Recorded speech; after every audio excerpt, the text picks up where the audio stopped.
Literally wait. Thank you. Literally wait on my That's yeah. You should have like. She might have actually paid you to bring that back. Yes, yeah, you got that done. Good there. Bobby, that's what I was happening. Not. I don't even noticed in my office that it's been. Yeah, Rosh is like way more attention. He was like PD, and he was like cleaning the top of the fire alarms and stuff, and like, what are you doing? And like handrails. Like, these have never been cleaned. Like I swear to you, it's like you can tell them out, like he wiped them down. It's funny. My office, like it's fun. And it's now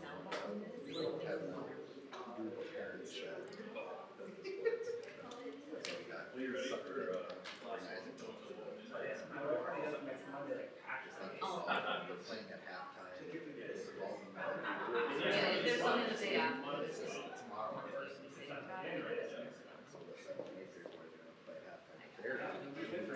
And then now we have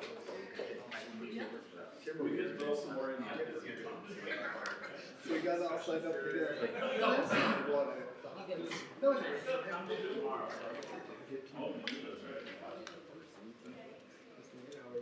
Good experience for the course, Yeah. Like, I don't know.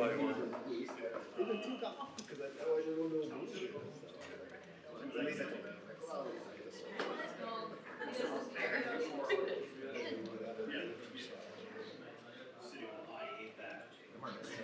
But I have like 7 copies and I gotta do it. Doing it.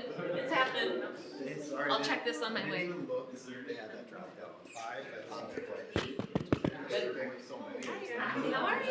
Good to see you. Nice to see you. I told them. Wherever. Kind of invert. Run out.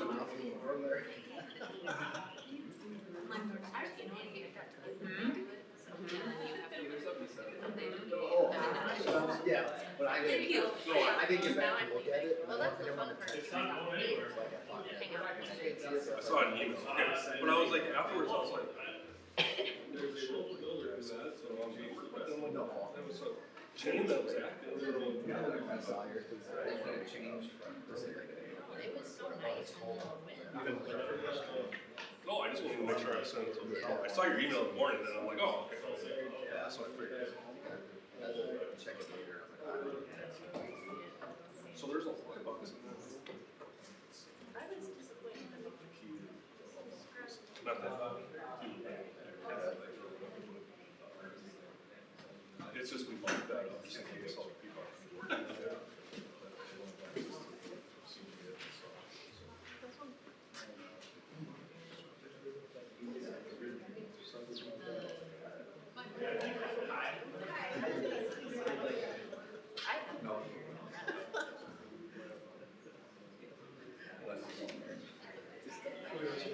We don't need this box. I already kind of had plans to come in Sunday.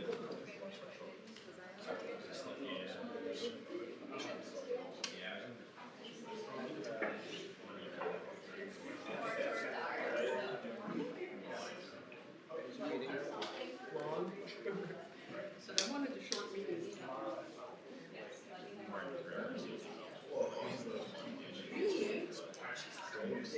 Talking your lunch. Going in the flashbang and see if I'm testing it. Yeah. You know, in the front row. You can sit where you went there. Yeah, we were just standing. Oh, yeah. Okay.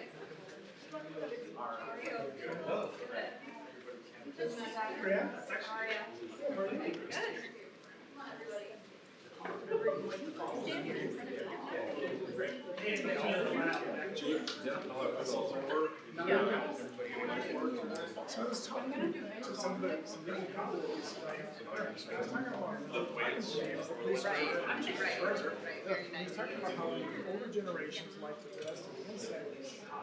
And I was like, because of the temperature, it's easier to take it off. Why are these like sit like this? Somewhere because it's like you have to. Well, because you're letting that come filter in there, aren't you? Yeah. Yeah. Natural place, sometimes it's just.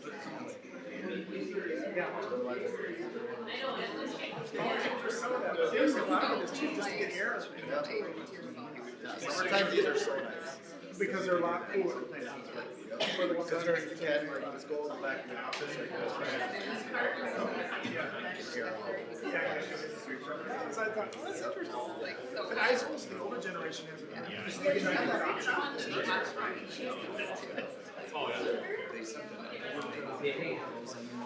I get a little crowded.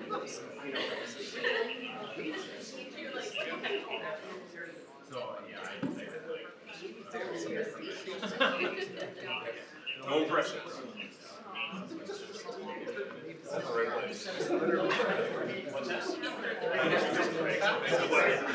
don't want to take away from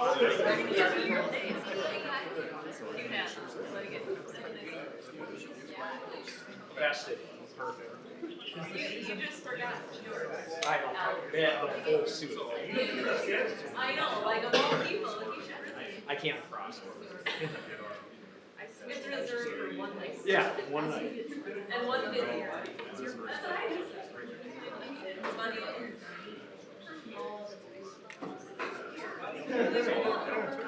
When's the last time an Elvis got kicked out of a home? Are you really good at First time for Right.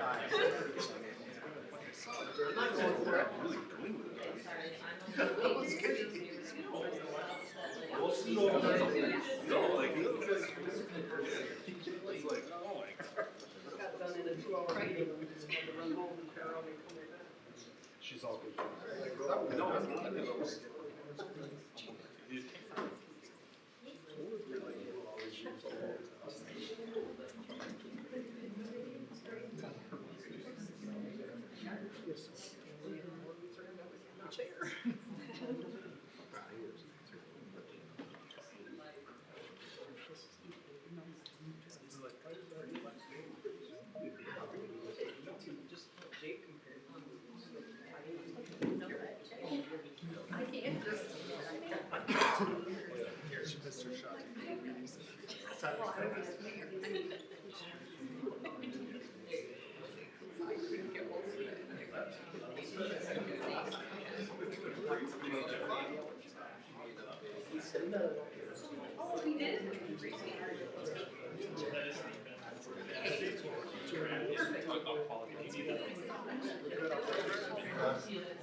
It is 6 p.m. We'll call the Sartell City Council meeting for December 9th to order. Please rise for Pledge of Allegiance.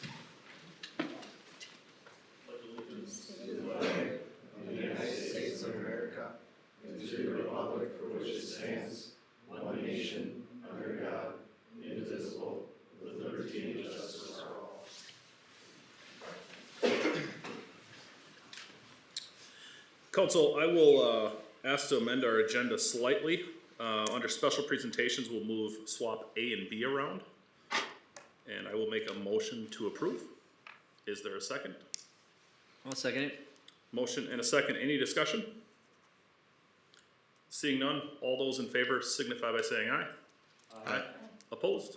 That carries. We have approval of the city council minutes from November 25th regular meeting and November 25th special meeting. I would take a motion on those. I'll make a motion to approve. There's a motion to approve. Is there a second? Second. Motion and a second. Any discussion? Seeing none, all those in favor signify by saying aye. Aye. Opposed? Those carry. We have two special presentations tonight. The first one, as amended, is the swearing in of new police officer.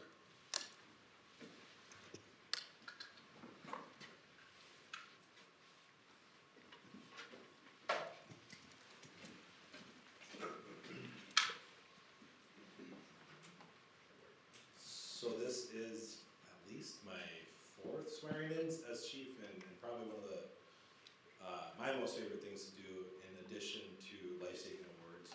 But marks the beginning of a career with us in the city of Sartell, and also marks the change of Alan, who is now joining us from the Stearns County Sheriff's Office, switching over from brown to blue, so appreciate that. Near and dear to my heart as well, as a former deputy sheriff. So Alan is a former reserve officer with us as well, so he has some history with the city of Sartell. But this is a really cool thing for me to do, and I know your family's here.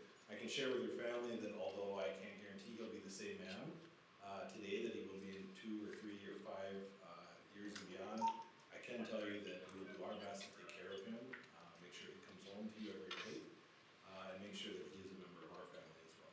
So thank you for being here and support. This often is a family decision to join this career, and we understand that too. So with that, Alan, raise your right hand. I, Alan Sado, do solemnly swear that I will support and defend the Constitution of the United States of America, the state of Minnesota, and the ordinances of the city of Sartell. That I will faithfully, justly, and impartially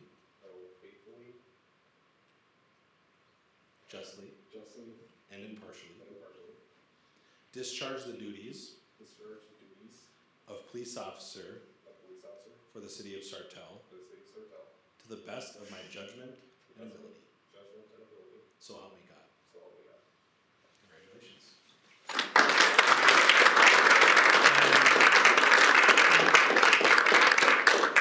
Pinning your badge on tonight is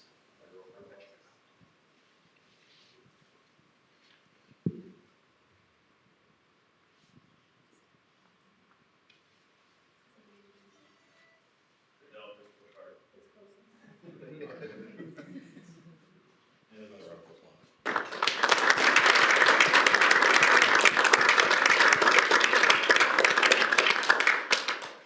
Can we get a picture with officers and then also with council after that, if that's all right?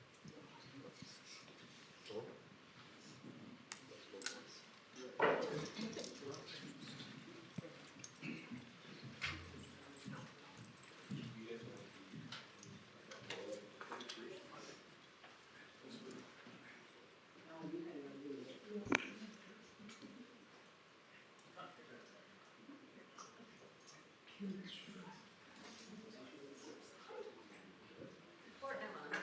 First.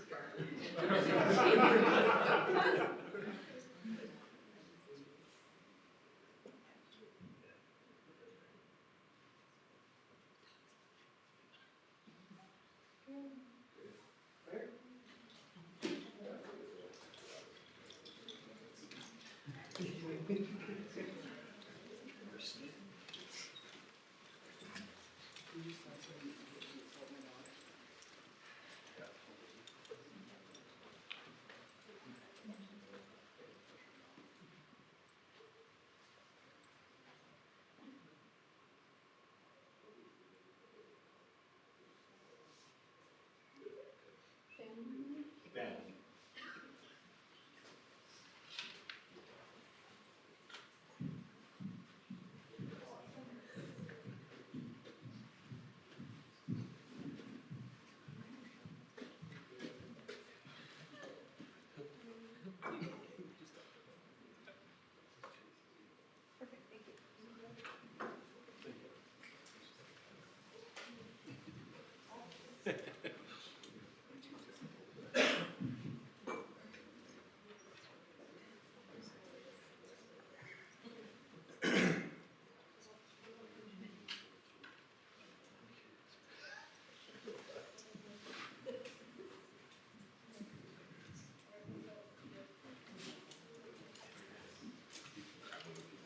Unless they really want to send to a middle district presentation. You're welcome to stay for the council meeting, otherwise I think they're having a party out there.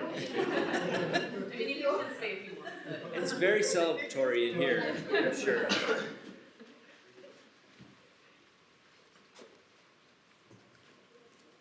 All right, right, council, next special presentation is the Mill District Owners Representative. Am I kicking it over to Carrie, Anna, or Anita? Mayor, members of the council, we have here tonight for you the Mill District Owners Rep presentation from the proposal process that we recently completed. You can see on the screen not only the PowerPoint presentation, but then also Anita is joining us remotely. So Anita, if there's anything you want to add, otherwise I will turn it over to our folks here from IAG.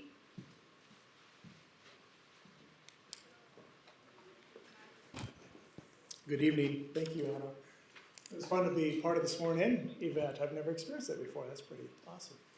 Mr. Mayor, members of the City Council, it's our pleasure to be here tonight. My name is Jeff LeFevre. I'm president of IAG Commercial, a company that I started about 15 years ago. We focus on working with planning, lease, buy, sell, building, real estate development for corporate, government, and nonprofit clients.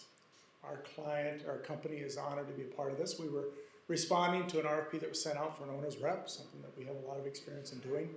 But in looking at it, it was a broader assignment than our company as owner's rep were willing to tackle by ourselves.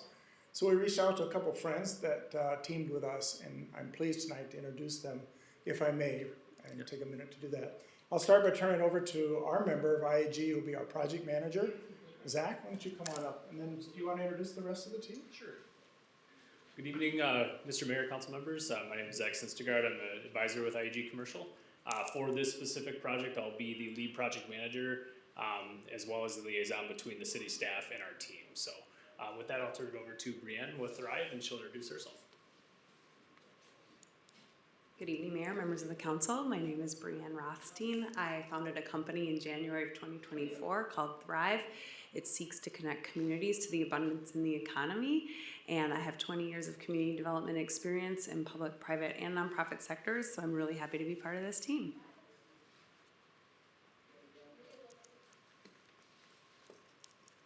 Good evening, Mayor and members of the council. My name is Amanda Prosser. I lead ISG's Sports and Recreation Business Unit as well as serve as the Vice President. But ISG is a multidisciplinary architecture and engineering firm. We will be focusing on the redevelopment plans, both on the infrastructure and kind of what the private development portion of the project would look like. With that, I'm going to turn it over to my colleague, Mitchell Kukas. Hello, Mayor and members of the council. I'm Mitchell Kukas. I am going to be the site design lead for the project. Background in landscape architecture, also deal with the civil engineering side of things. So we're going to be looking very specifically at all the site side of things, infrastructure, stormwater, utilities, as well as just making the site get integrated for the project. So happy to meet all of you and look forward to working together over the coming months. So when you look at a project like this, you don't realize all the things that are involved. So you have our company, it's a real estate company with experience in development and understanding market conditions. You have Thrive, which was responsible and has experience with government programs that are out there and how to exercise and go after those programs and really take advantage of them. And then you have ISG, not to be confused with IAG. ISG that is very good at the civil engineering side, the infrastructure components and so forth. So together, when we talked about this RFP, we thought it'd make a really good team to team up, and it has been. It's just been a thrill to work with them and so appreciative of their willingness to work together in a collaborative effort. We do have some case studies we brought along if you want to talk about those a little bit, Anna. I don't know who's advancing the slide. Go ahead and advance it a little bit. I think there's two case studies in particular that we wanted to talk about. You can advance it one more time. This is some of the experience that we worked with. It was City of Brooklyn Park Incubator Center. I want to talk about this one in particular, and then we're going to talk about the one in Sioux Falls as well. And Amanda, maybe you could follow me and talk about that. But the St. Cloud Airport Business Park, we were hired because you're familiar with that park, I'm sure, and it was it's a park that has been struggling. It's been struggling because of the location primarily. If you look at the growth in the industrial side, it's been primarily distribution has been driving that. Distribution likes to be around major interstates, and this did not have the advantage of that. This park was created to really expand an industrial base around the airport, and it just was not doing well.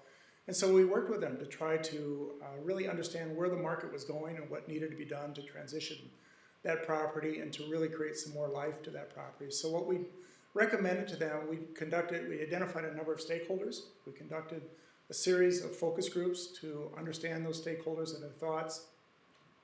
We mirrored that with the marketplace demand, and then we talked about what could be done to rebrand that as more of a regional business park, to really focus more on manufacturing, because it really doesn't lend itself well for a lot of the distribution. There might be some distribution tied to raw materials or finished goods, but off of a manufacturer.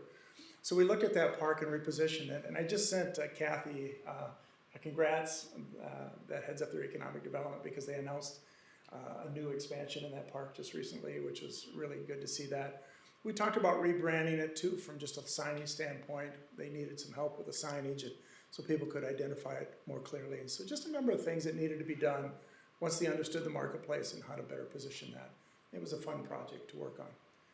Let's turn it over and talk about Sioux Falls. And ISG led this one, and this is the one that really is probably most germane to the Mill District site. So Amanda's going to talk about that. Thank you, Jeff. All right, Sharapa Place in Sioux Falls, South Dakota. So ISG started working on this project in 2020. We knew that there had been a former master plan developed for this site, but it really wasn't moving really anywhere. And so we had reached out to the developer, and the city had also owned a portion of the land that was kind of on the eastern side or the right side of the property. And there was one building on the site that existed. It abuts the Big Sioux River that runs through downtown Sioux Falls. And then on the eastern side is a railroad corridor, and there's also a regional bike trail that runs along that eastern side of the property. And aside from that one existing building, there was about a 300-car surface parking lot. So really underutilized site. So we worked with the developer and the city to just work through a variety of different concepts. We also tested the market to identify, what is the right mix for housing types versus commercial space. We vetted a hotel at one point that didn't make it in the final plan just due to demand and location. In one of the buildings that's kind of in the top part of the screen, north of kind of the white-looking building there, at one point we were looking at the pro forma, realizing that there wasn't enough square feet in this structure. So we added 2 more floors to it for office space. So the building went from being a 7 or 8 story building up to 9, with the top 2 floors being condos. So, working in tandem with the developer, kind of the local market conditions and the city, just to really determine what is the right blend of building square footage. Also, the unique part about this development is that all 3 of the buildings are connected via underground parking, and then there's a large shared parking structure that kind of provides a buffer between the main development and the railroad corridor. So kind of working through access and circulation was a huge component to this. We also extended a city street through the site too, to kind of complete the grid. So it was a very walkable environment. And then the regional trail too that was existing on the east side, we wanted to make sure that the pedestrians had a direct cut through that parking structure, and then a shared kind of public green space that was open to the public as well. It then connected you to the river. So there's a lot of similarities here between the Mill District site and what was happening in Sioux Falls, where you have kind of some access considerations that we have to work through.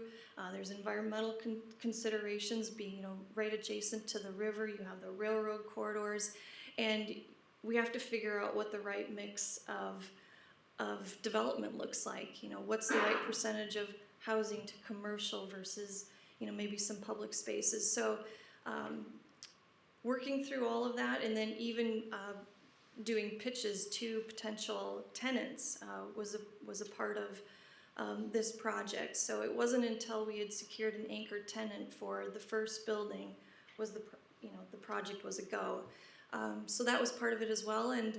And 4 years later, all 3 new buildings are occupied and everything is built and it's being occupied. So pretty exciting to see development turn around so quickly from 2020. So thank you. I realized from everything that she just said, which was terrific, the one thing you're remembering right now is 4 years. And, and you know, people in cities that we work with often say, you know, we have these big visions and we want to create this for this area. And we're very excited about this area, but we've also learned over the years that you're subject to the demand of the marketplace. And there's nothing you can do about that. You can design a vision based upon where the demand is today and where it's going in the future. But things do change, and demand is different from one city to the next. And so what Sioux Falls might be experiencing for growth is different than what Sartell is experiencing from growth. So we don't want to necessarily say this is going to be done in 4 years, but we're excited to create the vision and figure out what this should be that's going to be complementary to the community and create something very special like Sioux Falls did. And then we'll let the market dictate how fast it all goes. So we wanted to pause there and just see if there's any questions we can maybe answer on behalf of our team. Council, any questions? Tim? Sure. I guess my first question is, you know, proactively, I know you in our packet had given us an agenda or kind of a schedule of how we're going to proceed forward. What do you see your biggest challenges right now to get this, you know, some traction in the market and vision, I guess, is the word that pops in my head. Yeah. So I'll take a stab at it, and then you guys can jump in if you want to add something to it. And so I'll be play-by-play, and they can be color commentary. How's that? So I think that, well, the staff has done, working with Anita, has done a lot of work already in defining what the marketplace is looking at. So we do not anticipate we're going to have to do as many focus groups with stakeholders as we have in the past. And in fact, it's really just validating what the staff has already determined. And so I think the biggest thing is just making sure that we're on track with that and that we're allowing for that, not only today, but in the future. If you think about a development, the development is really, you know, we're looking 3 to 5 plus 10 years out, and it's difficult to see 3 years, let alone 5 or 10. And so trying to anticipate what is the marketplace telling us today, and where do we think it's going in the future, and what is the community looking for? And does the community's needs mirror where the demand of the marketplace is going? And that's where I think a lot of times the gap is, and communities fall short, and that they mirror a vision that's not realistic with market demands. And so it's really trying to do our best to understand that, and then bringing that back to staff, bringing it back to city council and say, okay, this is what we're seeing, this is what we're hearing, this is what we see happening nationally in trends. Does it align with what you're thinking about? So ultimately we're in agreement. And I tell people we're in this part of the process, everybody wants to run quickly and get it done and present it to the community, but it pays to really take this part, the front end of it, and go at a snail's pace to make sure we really have a good understanding, because it drives the rest of the picture and what that's going to look like. So hopefully that answers your question. Sure. Just one follow-up with that.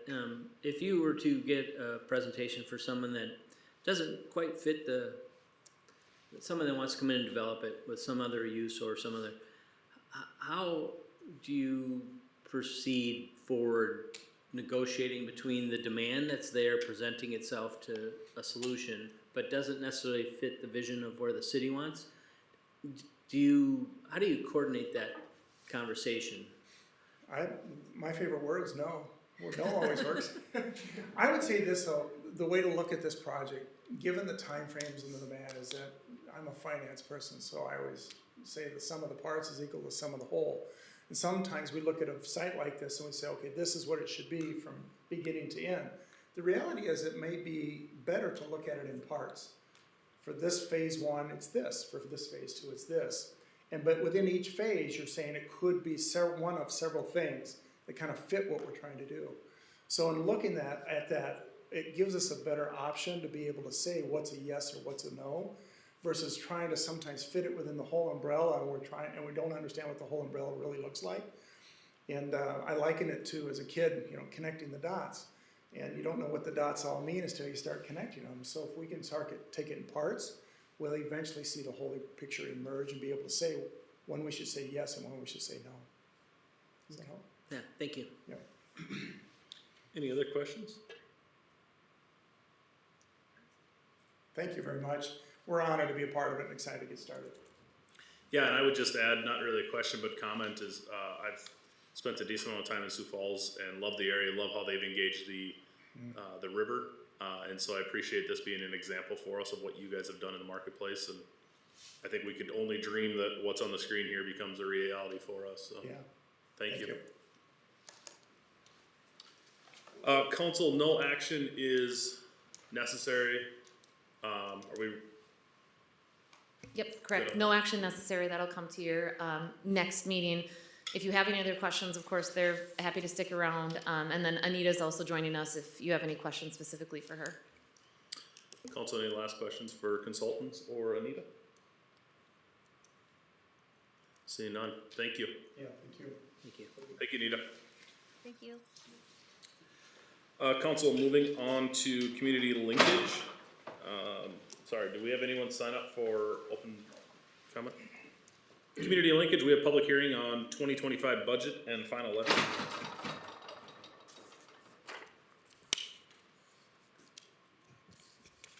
Mayor, members of the council, I will be presenting the 2025 final levy and final budget for you. You will notice it's very similar to our preliminary levy because we set our preliminary levy at a 0% tax rate. So not much has changed, but there are a few items that you might recall from our preliminary levy that have changed or we identified them as variables, and so we'll walk through some of those variables. But we will start at the very beginning just to talk through and walk through how did we get here today. You may recall that we did our NCS, National Community Survey.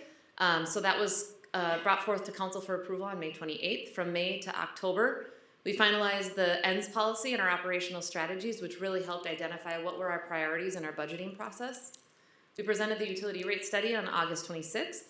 Then we moved from there into our 10-year financial management plan on September 23rd. You might recall that that 10-year financial management plan included a 10-year plan for a 0% tax rate increase or flat tax rate, no increase, over the course of those 10 years. On that same night, we approved the 2025 preliminary levy. When you approve a levy, you cannot go up, you can only go down, and we approved that at 0%. Shortly after that, on October 14th, we officially activated policy governance, which of course was all built into, some of the executive limitations were built into our preliminary levy document and our budget, and then it also included those ends and operational strategies I mentioned above. And then here we are tonight to discuss both the final budget levy and then also the 2025 fee schedule, which you guys saw at the last meeting. We'll bring for approval tonight with the suggested edits. So all of these coming together tonight for our final levy and final 2025 budget. As you can see, our levy is the lowest it's been at 3.25%. It's the lowest in the past 5 years. You notice that large spike there in 2023. One thing that I do want to call out, well, you also see that large spike there because valuations increased so much. Hopefully you can also see the large increase in specifically the red area, which is our capital funds.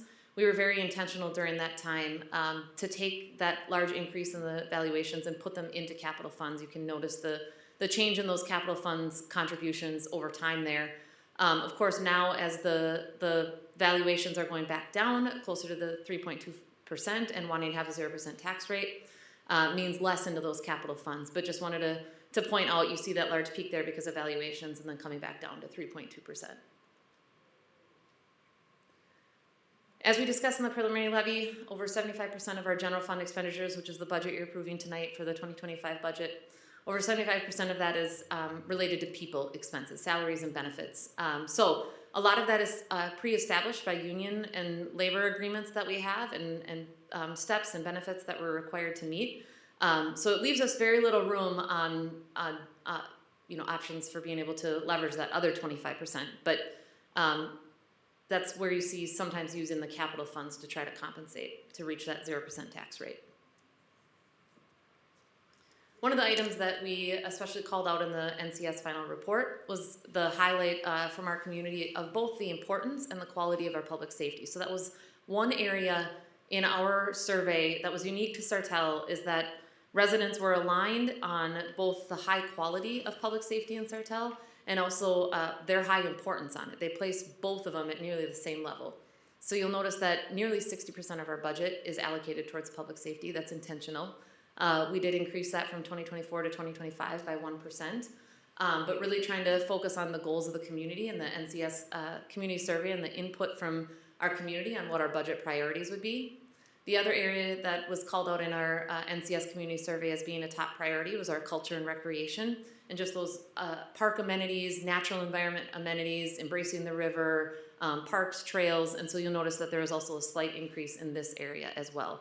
Both of those were 2 of the 4 key findings from that report.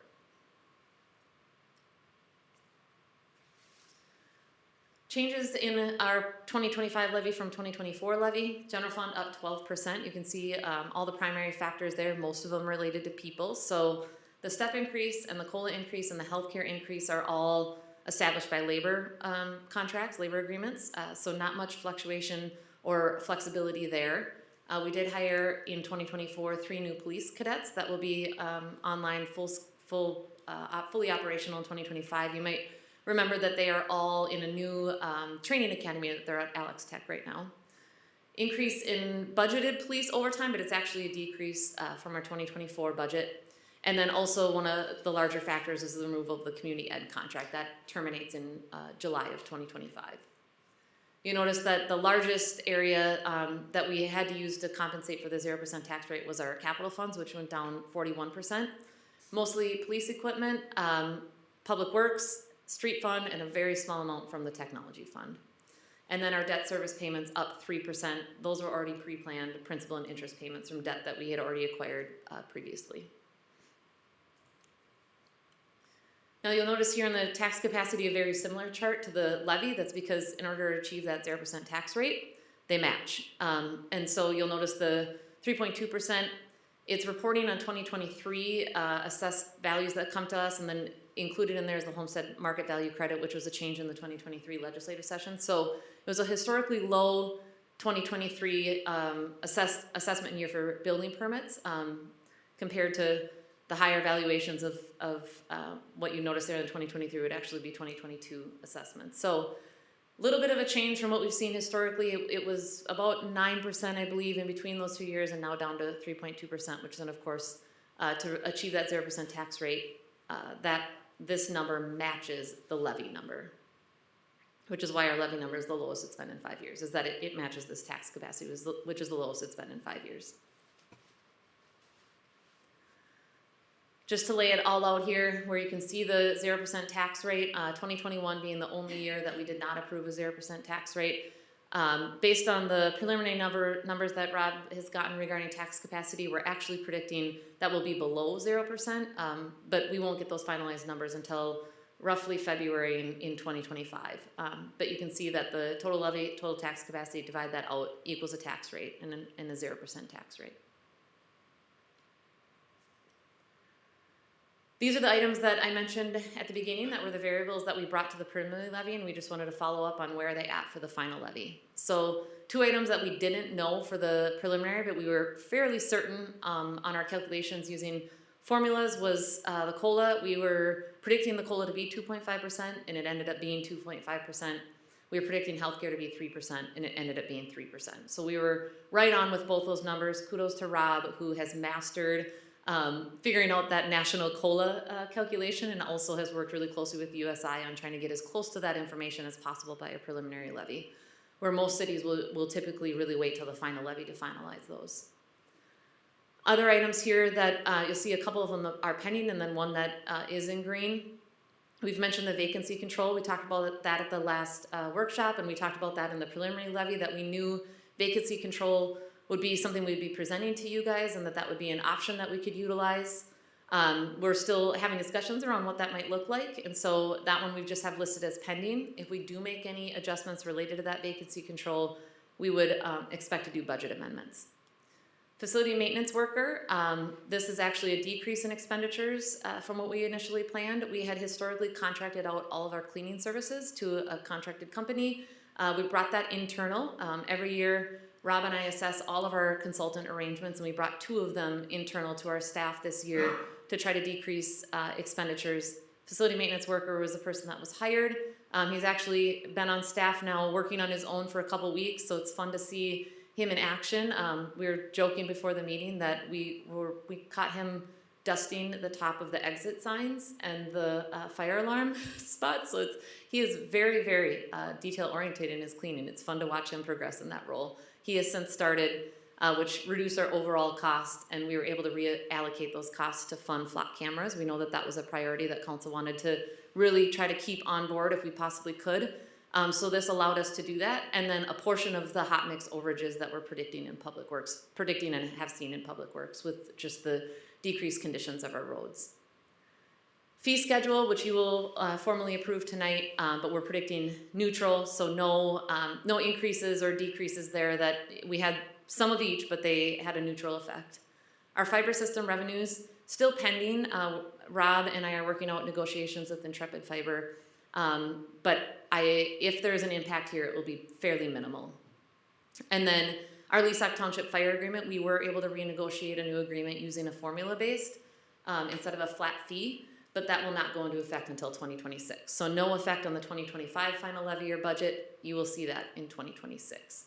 So you'll see on the bottom there that the biggest effect here on the screen is the decreased expenditures related to bringing that cleaning services in-house and allowing us to maintain flock cameras and then help build a little bit more of a fund towards that hot mix for our Public Works team. In summary, our goal from the very beginning and our goal for the next 10 years is to achieve a flat tax rate, and also to do that in a structurally balanced budget, which is really critically important, to not borrow from other funds to try to stay balanced.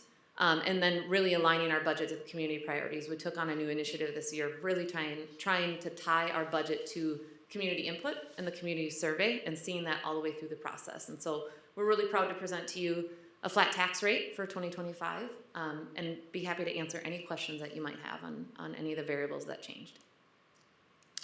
Council, any question on the 2025 budget levy?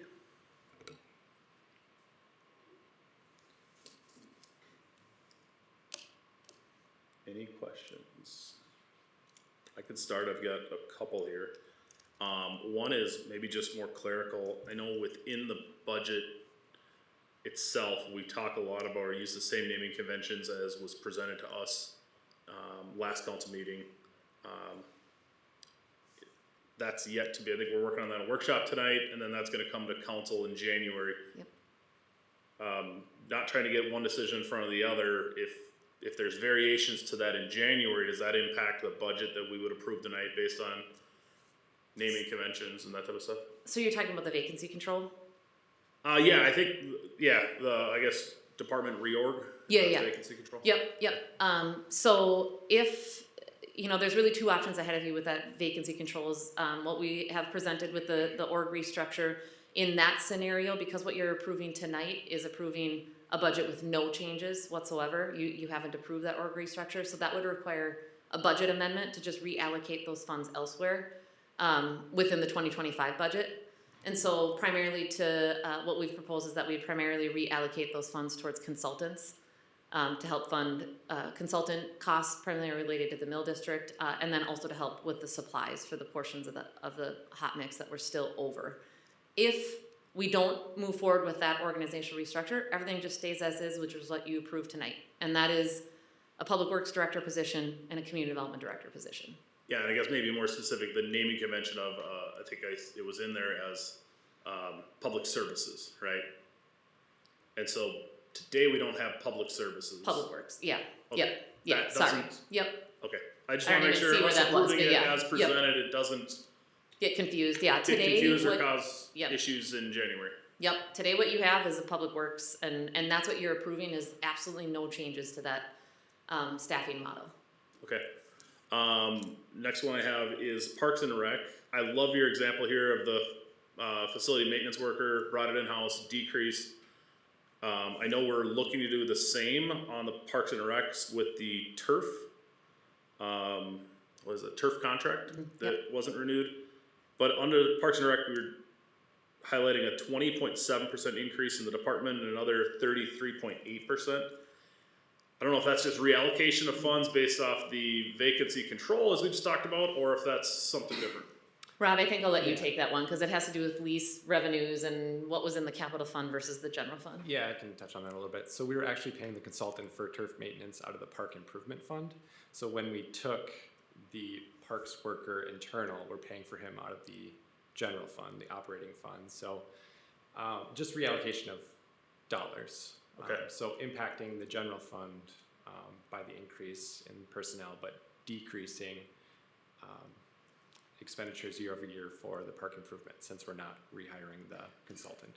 And so it stays as a net neutral example. I mean, does it kind of mirror this facility maintenance worker where it is a net decrease? Correct. To our cost overall? Yep.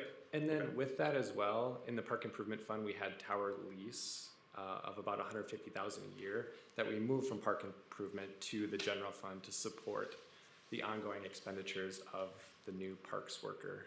So along with moving expenditures out of park improvement, we had moved tower lease antenna agreements from park improvement to general fund, net positive to our overall budget. And then the gap, I can't remember where we reallocated the gap, but that was also. Yeah, the gap was a fairly similar gap to the facility maintenance worker. After it was all said and done, it was roughly 20,000-ish, and that stayed in the park improvement fund. But essentially, to your point, same exact example as this, net neutral, and then just really tried to make sure that we're paying operational costs out of the general fund and capital costs out of the capital fund instead of paying operational costs out of the capital fund. So that's why we moved those antenna leases with it. Just make sure it was that net neutral. And that, I mean, I think you talked about that really well, of the structural, the importance of having it structurally set up so it's not rock Peter to pay Paul. Yeah, so that will help us achieve that going forward, and really wanted to make that park improvement fund, which the park commission they have very good oversight over, and they're monitoring it very closely, and they really just asked, like, hey, can you set this up so that we can be structurally sound with it as well and structurally balanced, and we know what to expect, and so they'll have their fund set up without having to have any ebbs and flows out of it as well. So it should work out really nicely. But very similar example to the facility maintenance worker. Okay. Council, I'll pause if there's other questions. Anyone else? I just want to reiterate, I think you've already answered this, but the bottom-up type budget process versus the top-down. Top-down seems like it's more net neutral, what we've seen before. I know you asked some questions. Are there any places where there wouldn't be a budget amendment that could be made next year pending the next two meetings that we have on some of the other discussions that we have? I just want to verify. I know there's some restricted funds that we've had before, but do you see any, Rob, issues as we kind of navigate over the next 30 days to finalize that we would have an issue of being able to move to the correct spot? No, I don't foresee any issues. We wouldn't be able to increase the levy, so what we're collecting from taxpayers would remain the same. That's not something we're able to increase within the next year, but the reallocation and what we're proposing at the special meeting would be achievable by just reallocating dollars that you had mentioned.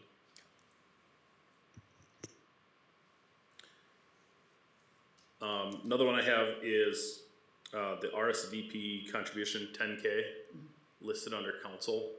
Is that something council's driving or individuals of council, or is that staff driving? Just trying to understand why it's under council.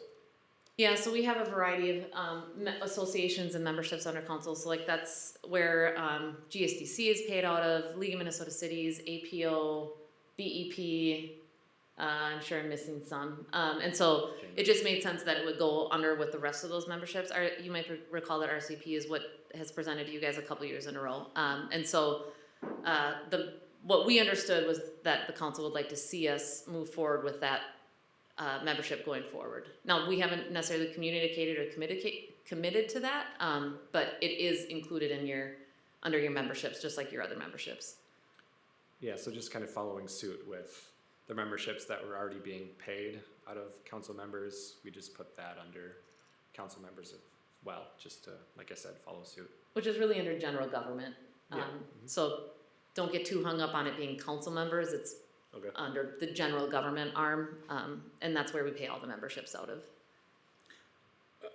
Okay, I'll take note on that. Last one I have is, I think going back to the vacancy control, and I'm trying to not get one decision in front of the next decision.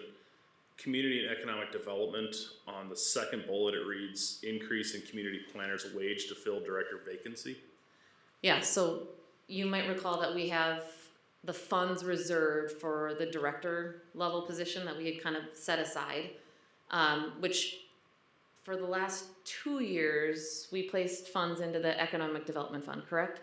And this year, instead of actually, we were transferring funds into that fund and then transferring funds back to balance the budget. We left the funds in the general fund budget.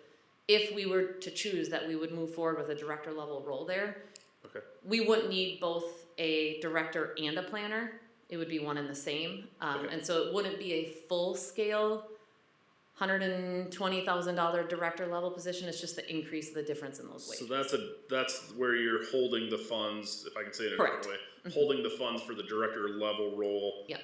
over community and economic development. 100%. Okay. Yep. Makes sense to me. Council, any other questions or comments? Jill? Just a comment, I think you've done a great job providing some creative solutions. I mean, all of staff has. There's a lot of pressure in this budget, and maintaining 0% for residents has obviously been important from this council standpoint. So I just applaud and thank you all for being creative and helping guide us. I know we don't have a ton of discussion tonight, but we have had a lot of discussion over the course of the last couple months, so thank you. Yeah, thank you. Council, I would look for a motion if there's no further questions. We have to open up a public hearing for the. Oh yeah, for the public hearing for the actual final levy. Sorry. Sorry. With no other questions, we'll open up a public hearing. Anyone wishing to testify on the 2025 budget and final levy, please step to the podium.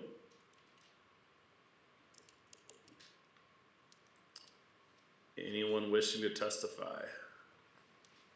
Now would be an opportune time. Third and final call, anyone wishing to testify? Seeing none, we'll close the public hearing. Council, any other questions or discussion? I'll look for a motion.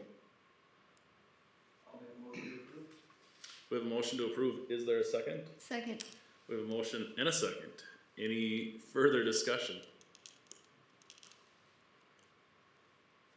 Only one thing I would add is just we've come out of 3 years, and Anna highlighted this, 3 years of pretty dramatic increases based on valuation increases.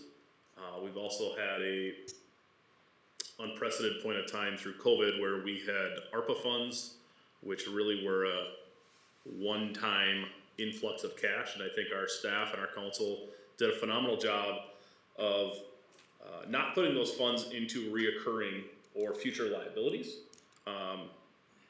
If you read any paper right now or listen to the news, a significant amount of other public agencies, whether they be cities or schools, are raising their taxes significantly, and oftentimes they're citing the drop off of ARPA funds. And again, very proud of the city of Sartell for not leaning on ARPA funds for future. And then we're sitting at a 3.2% increase. I know there's a ton of our community that's going to feel that yet.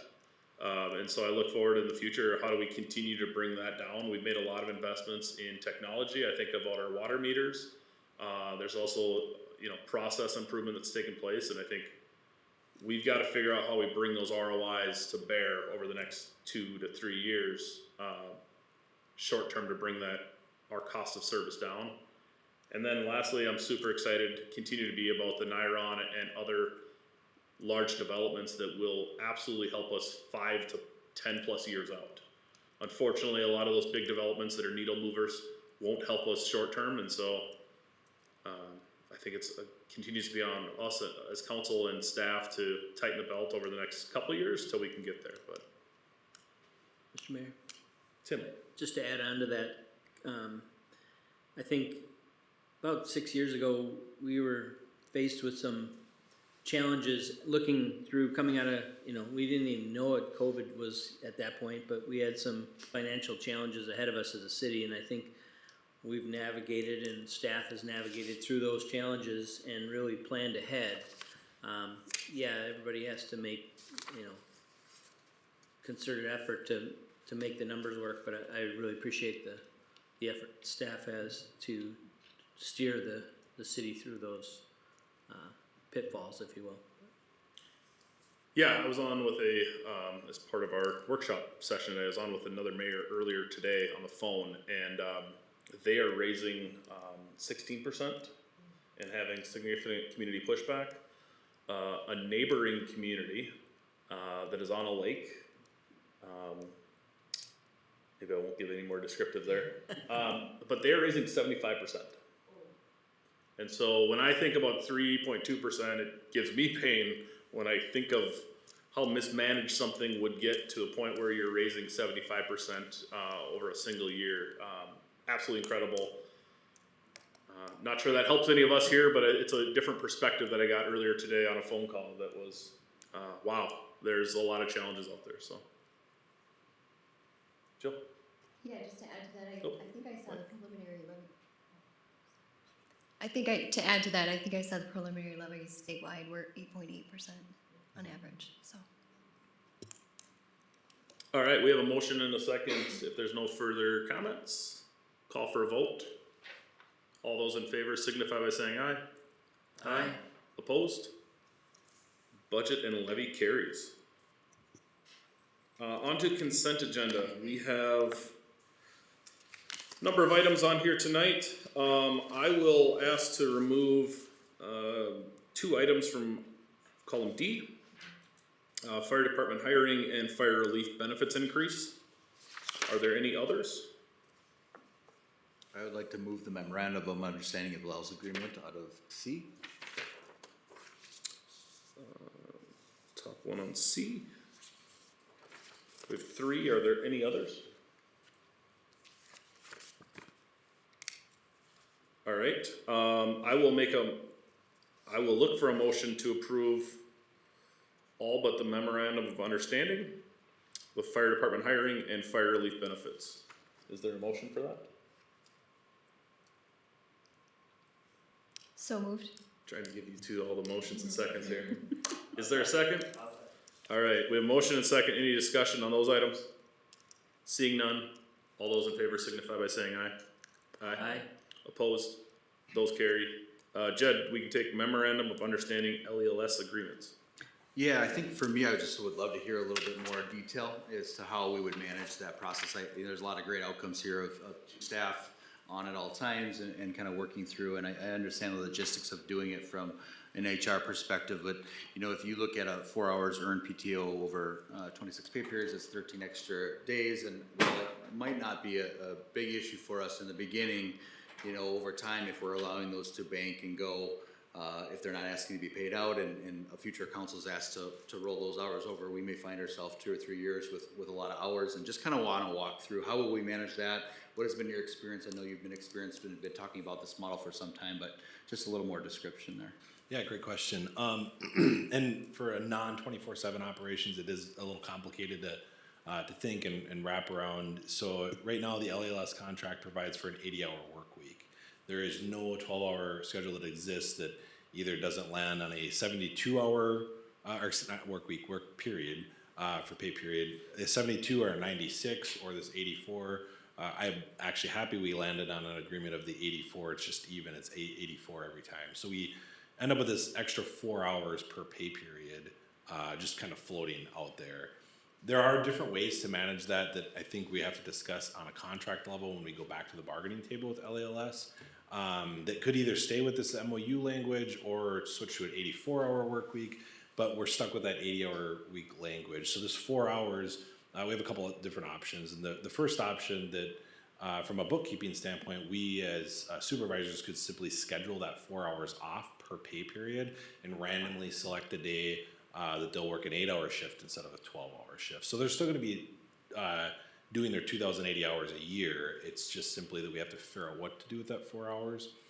We opted for this both from an employee standpoint and an employer standpoint.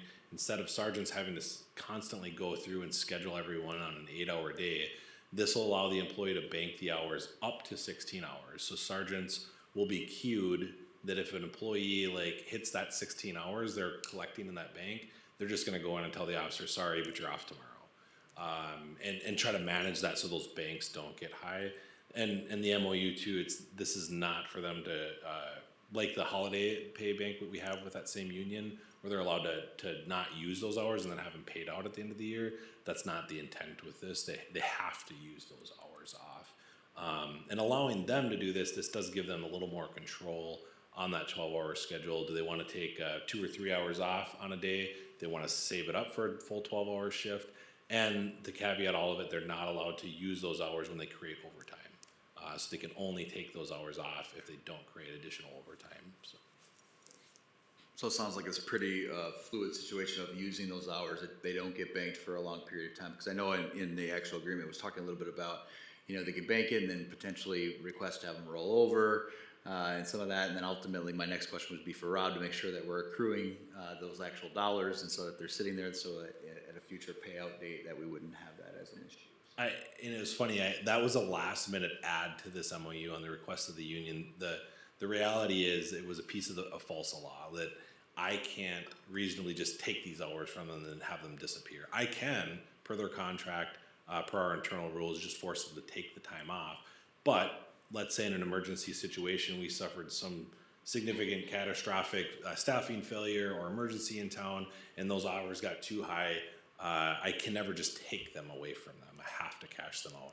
We will manage that at a staff level and never allow that to happen. But it was a clause that just mirrors false law language, so it wasn't really a fight worth having with the union either. So, okay, I'll listen to that. Real quick, just to make sure I heard correctly, it caps at 16, so we don't have a significant financial risk. But are we accruing for those hours financially?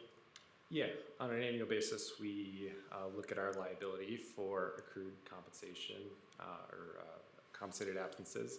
And currently we don't have a bank for those compensated absences. It's just assumed as part of the general fund reserves. But creating that separate bank is something we'd be looking to do within the next year or two. As long as we can end in a surplus, we can move some of those surplus dollars into that bank so that we are protected when we do carry a larger compensated absences bank. So something we're looking to implement. Okay, so we recognize the liability today, but it's an unfunded liability, if you would. Yeah. And it caps at 16 per employee, and so our risk is if every employee departed. Right, yeah. and funny enough, really the only way, if every employee departed, they'd have to depart not in good standing. So if they were to say, let's say, give us our 2-week notice, we'd simply schedule the time off for them and not allow them to cash that bank out. So. Good. Yeah, and usually in those situations too, there's a gap between when they end and the next person starts. And the next person starts usually at a lower pay rate. So typically, we end up okay at the end of the year, but in some cases, we don't. So that's why I think historically the city hasn't had a compensated absences bank, is because generally they turn out okay over a year period, but something we're looking to implement just as another safeguard in the next couple of years. Awesome. Yeah, I'll continue to be in strong support of funding those liabilities as we are able to here in the future. Any other questions or comments on the memorandum of understanding LELS agreements? Seeing none, look for a motion on that item. I'll make a motion to approve. The motion to approve, is there a second? I'll second. Motion and a second. Seeing no additional discussion, all in favor signify by saying aye. Aye. Opposed? That carries. Delegated consent items under fire department hiring, simply pulled for Tim to abstain. I'll be abstaining from that vote. Is there a motion to approve that? So Is there a second? Second. Any discussion? Seeing none, all those in favor signify by saying aye. Aye. Opposed? That carries with one abstained. Second item is fire relief benefit. I pulled that for myself and Tim to abstain. So I would look for a motion on that item. I'll make a motion to approve. There's a motion to approve. Is there a second? I'll second. There's a motion and a second. Any discussion? Seeing none, all those in favor signify by saying aye. Aye. Opposed? That passes with 2 abstaining. All right, on to monitoring reports. We have our first official review of a monitoring report. It is the 2.8 communication and support to the council. And I'm taking that one. I know we've got Stacy online. The one thing I would call out is that this is not gonna feel clean. It's gonna feel messy and very clunky. In an ideal state or a planned state, we would have the monitoring report draft published to council. Currently, we're saying 10 days. I think that's something I will bring up as increasing that frequency or that duration. And then each council member would have a set period of days to review the draft, submit findings, so that I could pull those findings all together, and then tonight would be walking through those findings. That way, going into it, we understand where there might be some discrepancies, where we need to spend a little bit more time, and understand if the ends or other policies need to be adjusted. And so tonight we don't have that. And so I think it's an opportune time, and we also have a limited amount of time that we're actually monitoring for. We went live, I believe, October 9th. And so in your packet, you saw Anna's assessment or the draft of it. I guess, is there any material comments, overarching comments that anyone would have on that we might start with? And more from an ends perspective, are we not achieving what we were setting out to achieve in 2.8, which is communication and support to the council? I would just jump in and say to start, like, we're working through a new process here. Obviously, it has been a little bit clunky, but we've tested it pretty hard very early on, right? And I'll just use there's a few examples, I think. So, like, you and I are on, process of really how that came about, and conversations through closed special meetings, the work the staff had to do oftentimes, and just really kind of tested the model there from a communication perspective. And so I think there's some other examples too. I guess where I would love to go with this from a compliance declaration conversation would be great to really debrief on these in a short order, very quickly, in January, to say, hey, let's look at that example. How did staff feel through that? How did council feel through that? What went well? What do we want to see more of? What would we tweak our model at all to make sure that, hey, we're a little bit more clear as we work through some of these processes that are really new. And so I would just say that I think we did a good job navigating. I think we got into great outcomes. But ultimately, is there a way for us to debrief, use those as outcomes to really try to strengthen our model here in the short term? So I think we have a number of nice examples. So I would love to see that be part of a workshop for us to really debrief kind of as we move forward. And maybe just for clarity, when you say debrief on the 2.8 communication support to council, debrief on the overall monitoring, or? I would think a little bit of both, right? So we're saying we're in compliance on the communication. Do we have the necessary information there? I think we navigated that very well through the process. But I also think there were a lot of, hey, do we need a call today? Or is there a special meeting? There was side councils from the commission perspective, I think, where there were some conversations happening. We talked about wanting to do as much of that up here as we can or in workshops. But it was a fluid, very fast-moving, important decision, and then staff did a very good job at coming out of that. And so I would love for us to walk through that in a workshop at a more in-depth conversation. Good. I would just maybe the chart, the flow chart, I think, really steers us in the direction where we can kind of follow through on that process, and I think it's a good roadmap to lead us through that discussion. Yeah, and are you referencing discussion tonight or discussion that Jed was referencing? Just in general to review the process. Sure. Yeah, and we keep using football analogies, and I think, Stacy, you're probably driving a lot of that, of the field and size of the field and who's on the field. And I saw nothing was out of compliance, again, from October 9th to current, as put in the draft. And I guess the question I get into, and maybe if we have that debrief in January, is like, hey, when do you throw the flag? Like, when is it brought up, right? 2.8 is set to review on an annual basis, and so, like, when do we determine compliance, non-compliance, throughout the year? Also, I think you have to follow up on if there is something that we agree that is going to be out of compliance, and we all agree on that, Yeah. that it steps forward, it's going to continue until the solution is. We might ask about it, but it might not be able to be solved for a number, a Right. period of time. Yep. Stacy, I'm gonna telephone a friend here with you. I know we talked Is the question now what? Yeah, a little bit. I mean, we've monitored for 2 months. We've got the report. Everything's in compliance.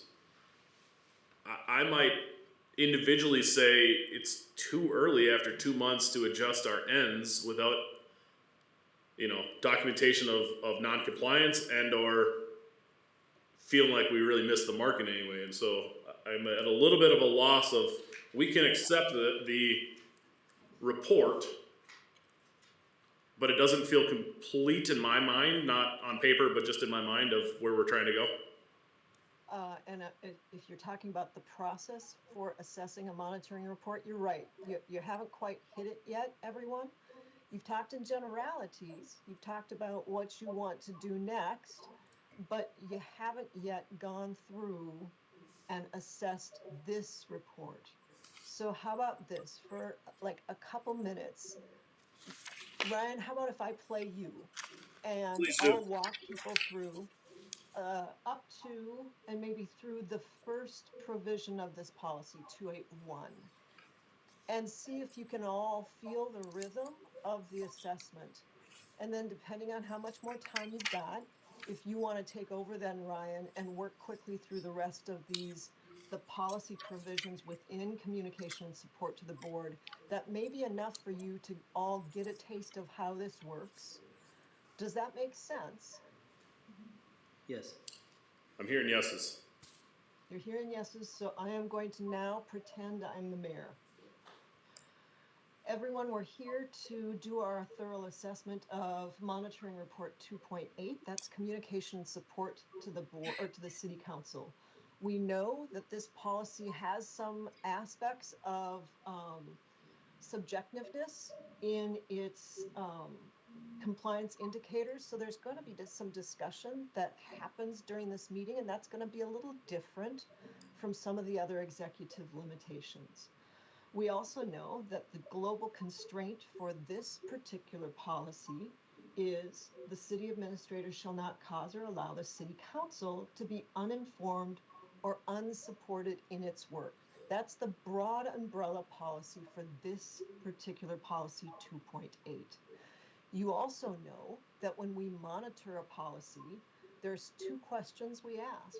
The first question is this interpretation of each one of the provision policies and the global policy reasonable? So we're assessing the reasonableness of the city administrator's interpretation, and along with that, the reasonableness of the compliance indicators.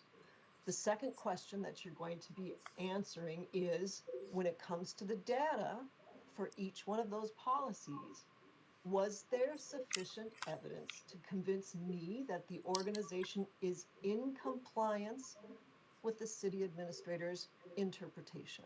So we've got 2 questions that we need to ask for each one of these policies, and then when we're done, up with the global statement that I read earlier.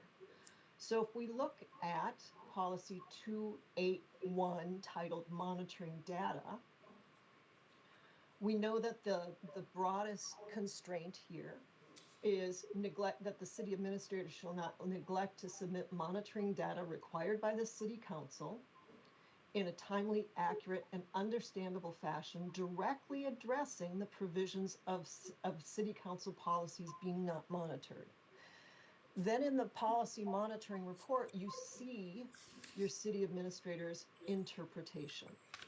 The first question I have to ask of you members is, in your judgment, was this a reasonable interpretation of your policy? May not be your personal preference, but was it a reasonable interpretation?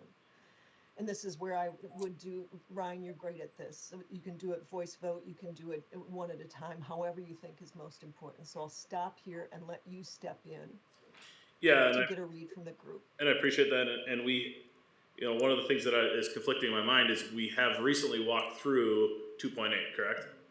At a workshop. But you haven't done it in official council chambers, and so going through and doing it here, also keeping in mind that in the future you might have, I don't know how many months between when you've walked through it in workshop and when it actually is being monitored, and Anna needs to have the ability to change her interpretation because something in the environment changed. So you still want to go through that step. Does that make sense? It does, and you bring up another question for me, and so in this model, we're working through interpretations now, section by section, and I just heard you say that, hey, at a period of time, the interpretation may change. Do we have a process in place, or what would your recommendation be for a process if we don't, of how are we made aware of those interpretations, right? Because we will go through a series through the next 12 months of agreeing to the interpretations. Should they change on a whim, how is council up to speed on that? Well, first, I don't think Anna would ever change it on a whim because lots of things are impacted by her changing her interpretations, none the least of which might be her measurement indicators, and that would require different data collection on any number of different things. So she's going to be like treading very lightly when she makes those changes to her interpretation. Beyond that, we might want to talk about it in workshop, but a couple ideas come to mind. One might be that Anna alerts the board if she's got an interpretation adjustment, I'll call it midstream, in an incidental report to the board. You know, the emails that she sends out saying, hey, something's changed, so you should be aware of this. Or, golly, I don't know. I mean, I'm sure we can come up with ways that the board would feel comfortable that they've been alerted to a change. Okay. So board being referenced as council, correct? Council, sorry. I just wanted for clarification. Thank you. Sure. Thank you. Good. Mayor, I think to answer that question, I would, and Stacy, your comment, I think the incidental report would make a ton of sense of just calling it out in there of, there's been an event that, you know, something that has transpired that has led to it.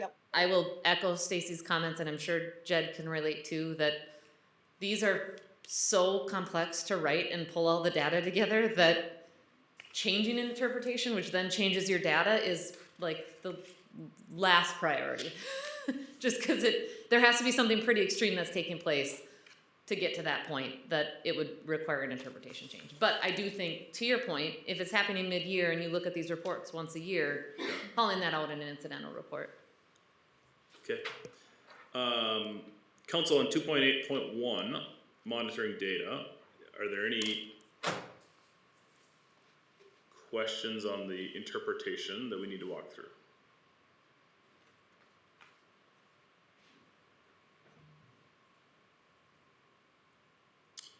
Giving everyone a chance to read through, but I am not seeing any. We are in compliance. Are there any questions on the measurement or data?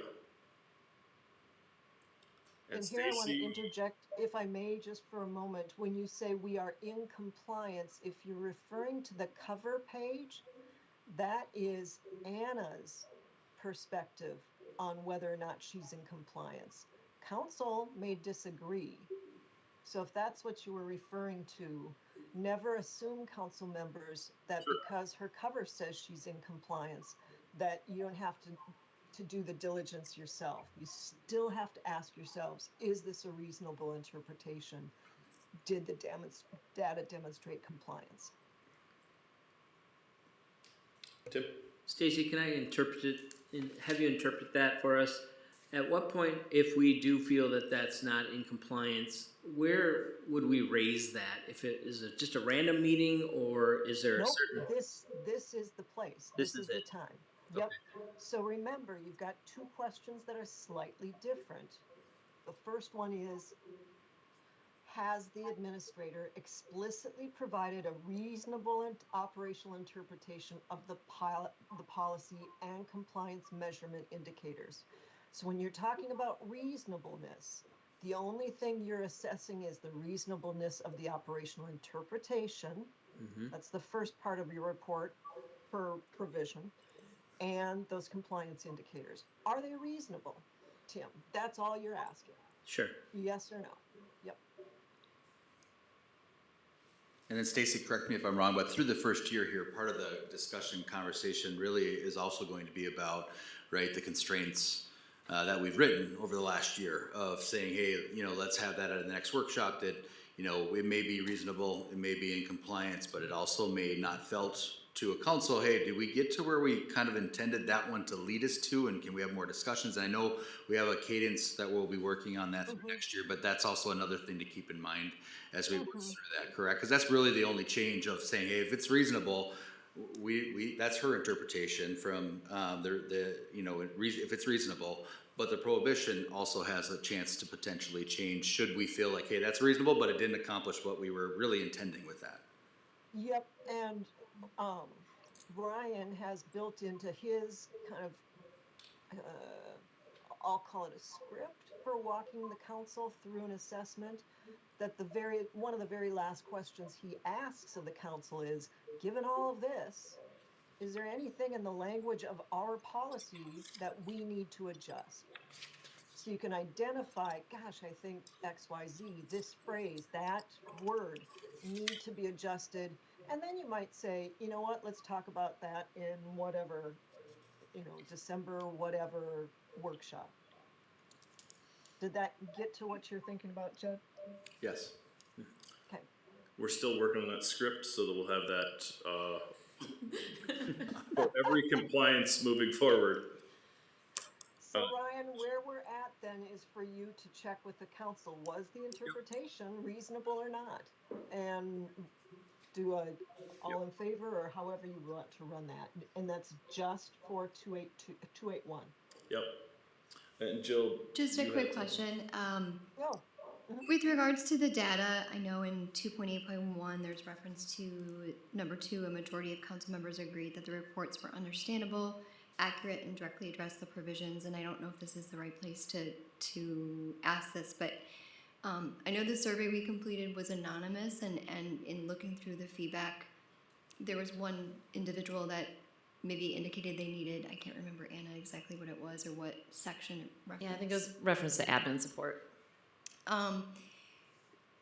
Is it appropriate, or should, I guess if I were Anna, I'd want to know who to follow up with to get more information or to get more explanation on what those concerns were? Is that appropriate in this world to suggest that maybe be modified?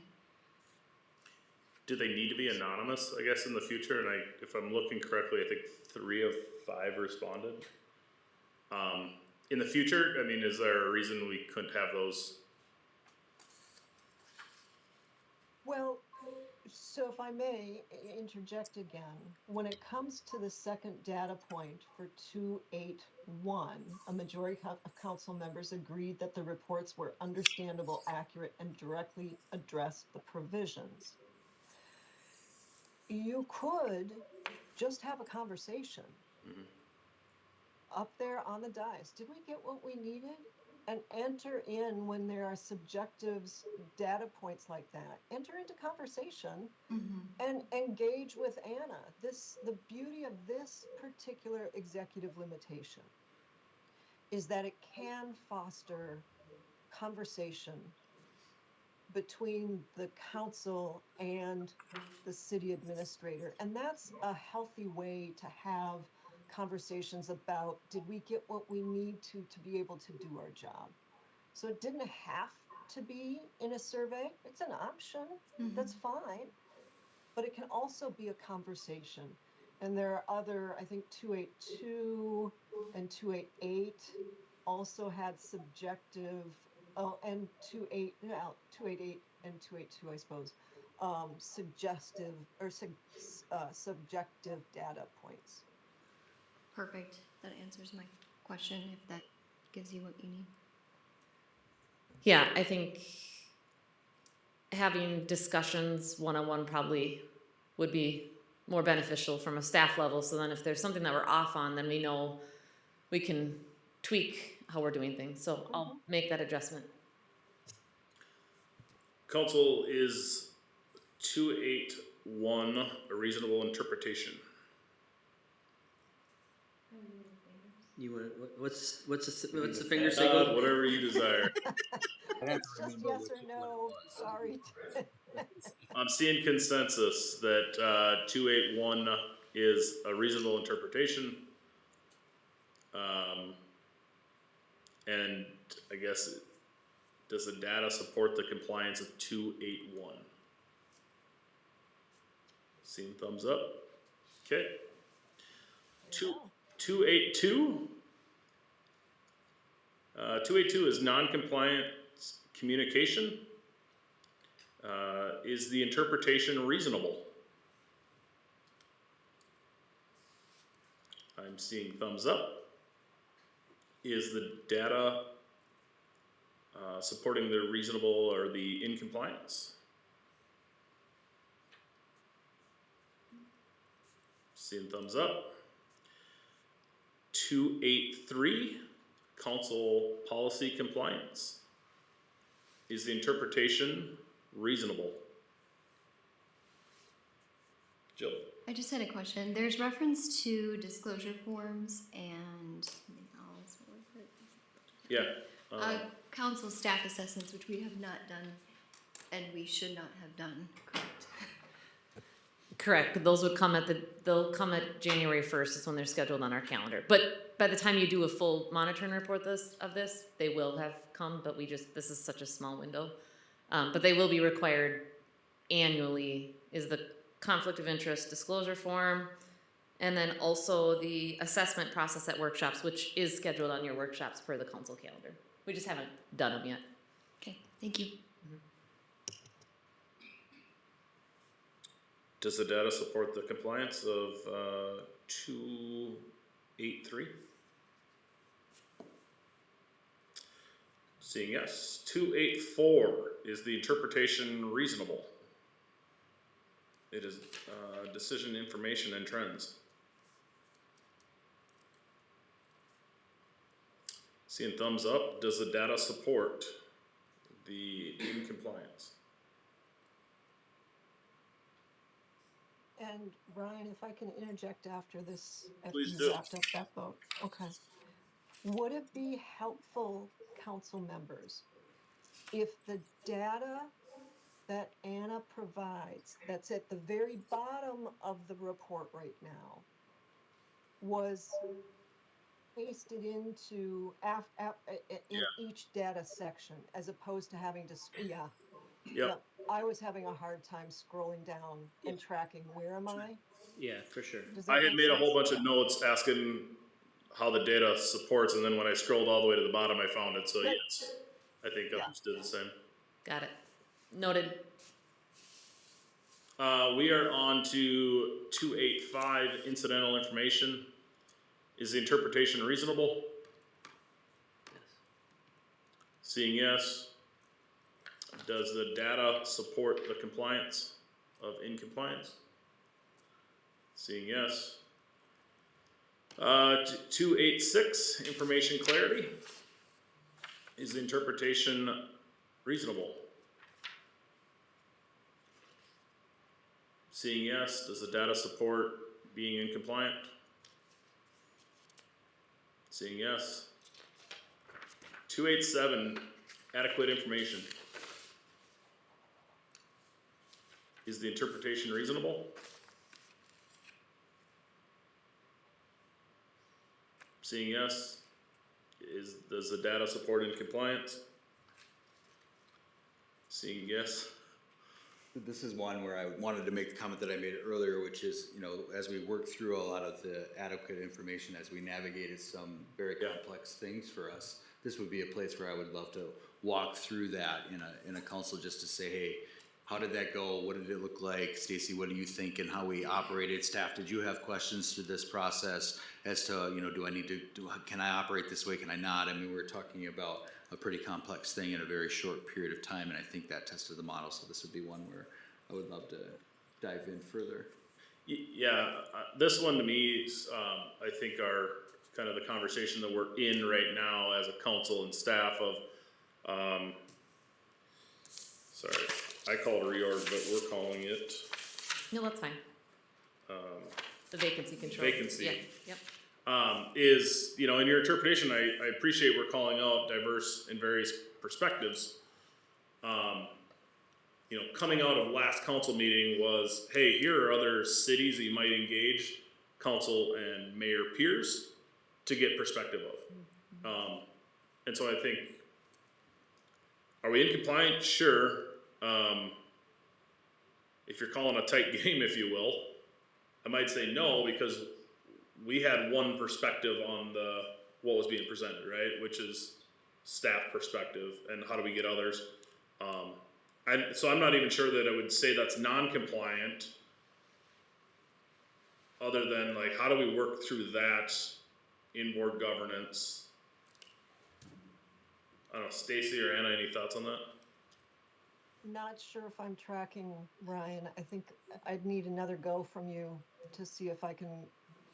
I'll jump in because she probably doesn't even know what we're talking about. But Jed and I had talked about this a little bit as that being another example that I think we could talk through of adequate information. I think another piece of this is like timing of when that information comes forward to council of, you know, when is that right cadence of that adequate information? And so that was one thing we had talked through too of, let's get some clarity there for staff of understanding, here's the right cadence of when council wants to be engaged on this. If it's just the final recommendation at the end, which is what we did, or is there some milestone markers in between there that we want some cadence marks for that adequate information? And then to your point, as a part of it, if there's gonna be a recommendation or a decision piece that it's including those multiple perspectives, and maybe we need to sharpen the EL related to this a little bit to really hone in on that football field. So that was one that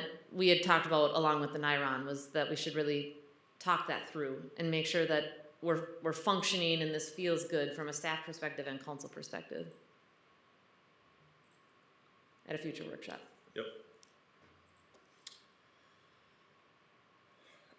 I think the 287 was the data there to support the compliance of in-compliance. We have thumbs up. Yep. One thing I'll add to this that I think is all the more reason of why we should talk about it in our workshop is that I think the interpretation of this was that it is specific to like council memos and decisions at council meetings, and really expanding that more into decision-making holistically. And so I think it's just a good discussion for us to have of, are we hitting the right mark on this one? Because I think the interpretation is maybe more narrow than what you're actually trying to get after. Am I saying that right? So we've got that on our radar. And I have a message out to Stacy already. So we'll try to find some workshop time to talk that through. 288, communication methods. Is the interpretation reasonable? Seeing yes, is the data there to support it being reasonable? Seeing yes, 289, communication to the whole city council. Is the interpretation reasonable? Is the data there to support the compliance? Seeing a yes. 2810, consent agenda.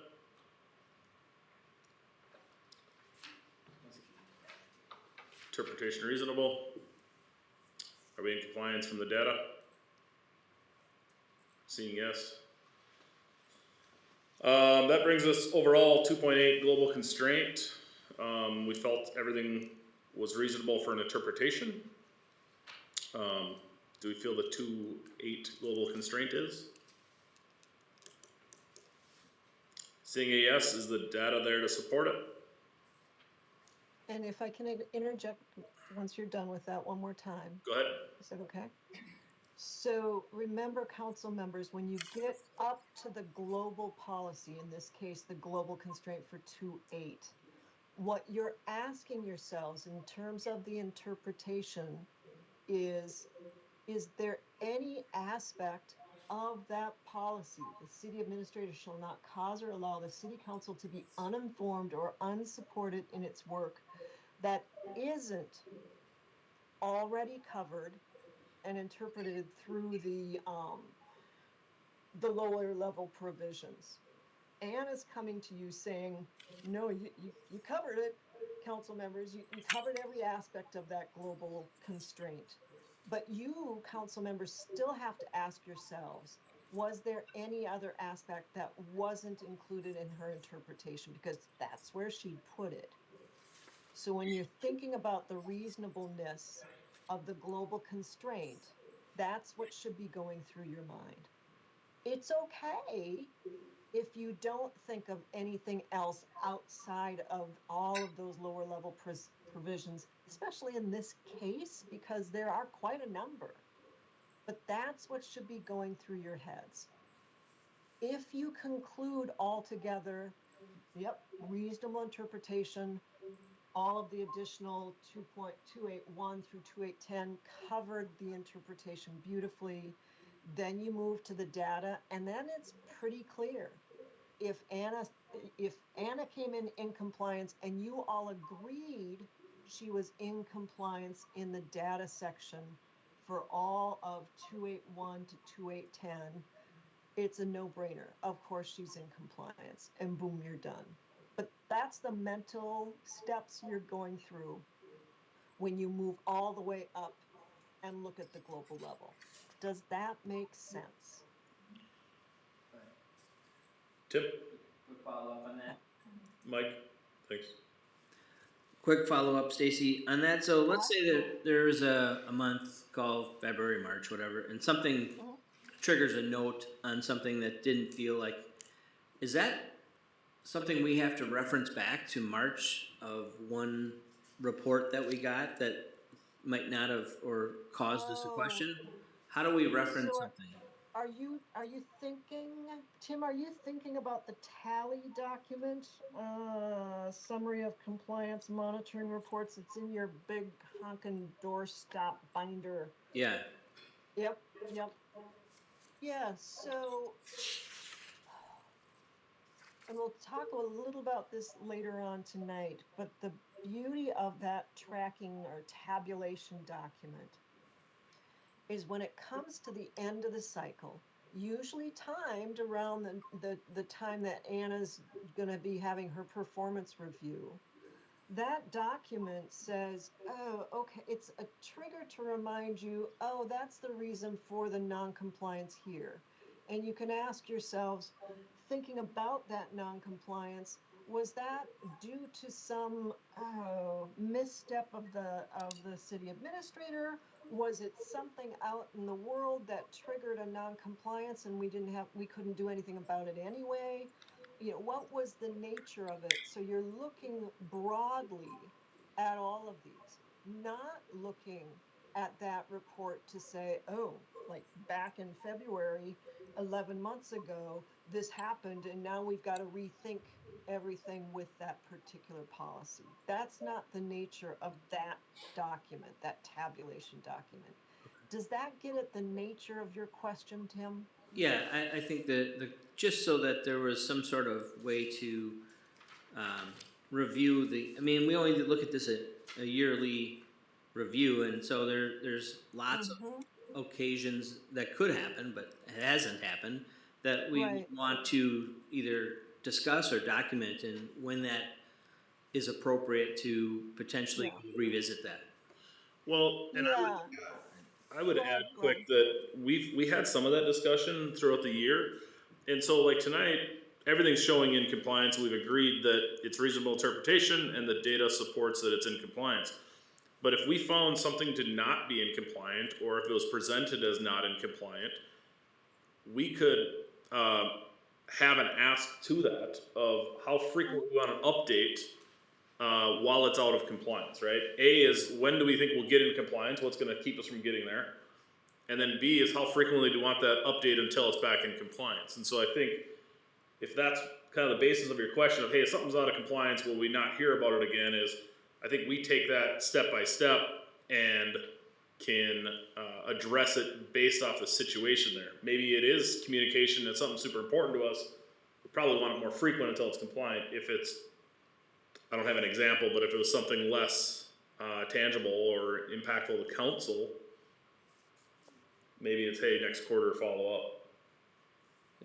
Jed, I think you were gonna say something? Well, I was gonna say something along the same lines of, I think you were getting at a process question of like, what is, Stacy, the best way to say, hey, especially when you're looking at communication, right? This is a pretty big monitoring report, talking about communication. It's the most frequent thing that the administrator has to do here, right? Is figure out how to communicate both publicly, but to the council, internally.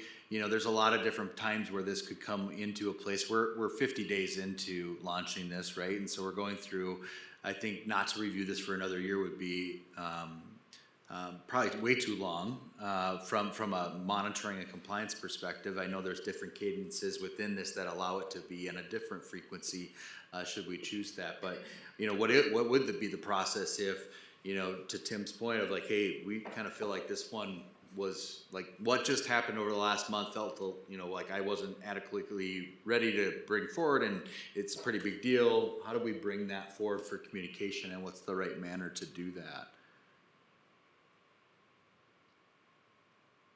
Jed, are you asking me that question?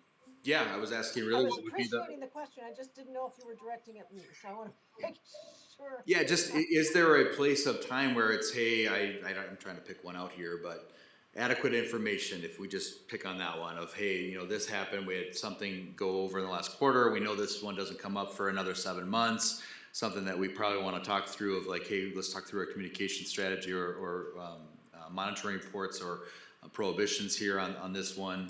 What's the appropriate way to bring that forward, to talk as a group about that?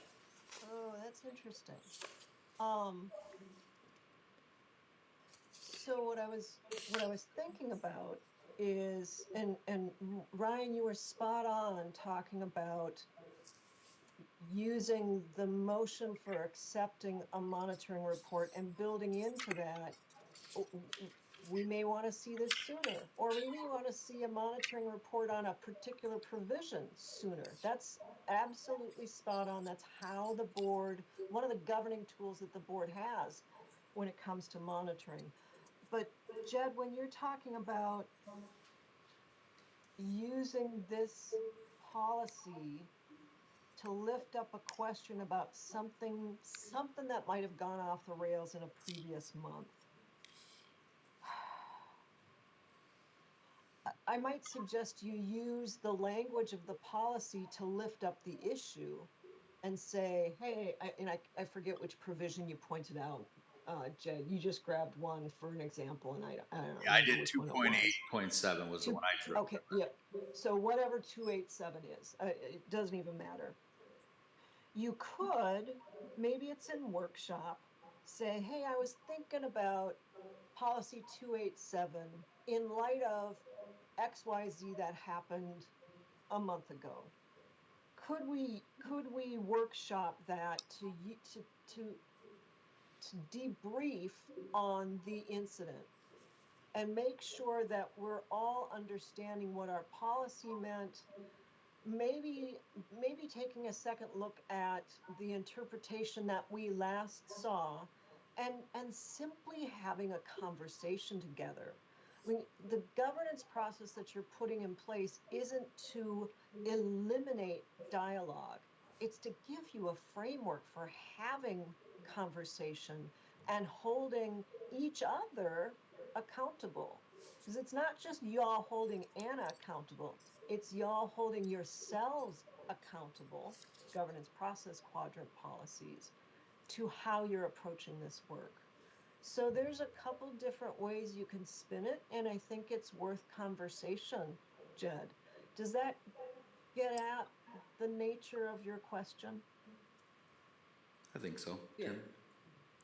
Yeah, and I think it also builds off a similar question I was asking earlier with the, throwing the flag, like, hey, how do we get there? And so, I'd love if in January, I guess our workshop in January, we've got 2 new members joining. Communication, I think Jed hit on it, is makes or breaks us as an organization, I believe. And so, I'd love to talk through, and how do we create a plan for that? Is that, hey, engage the administrator and ask for it to be on the next workshop agenda? Is it engage the, a committee? I'm not sure, but I'd love for all of us to get together to go, hey, here's how we're gonna manage that.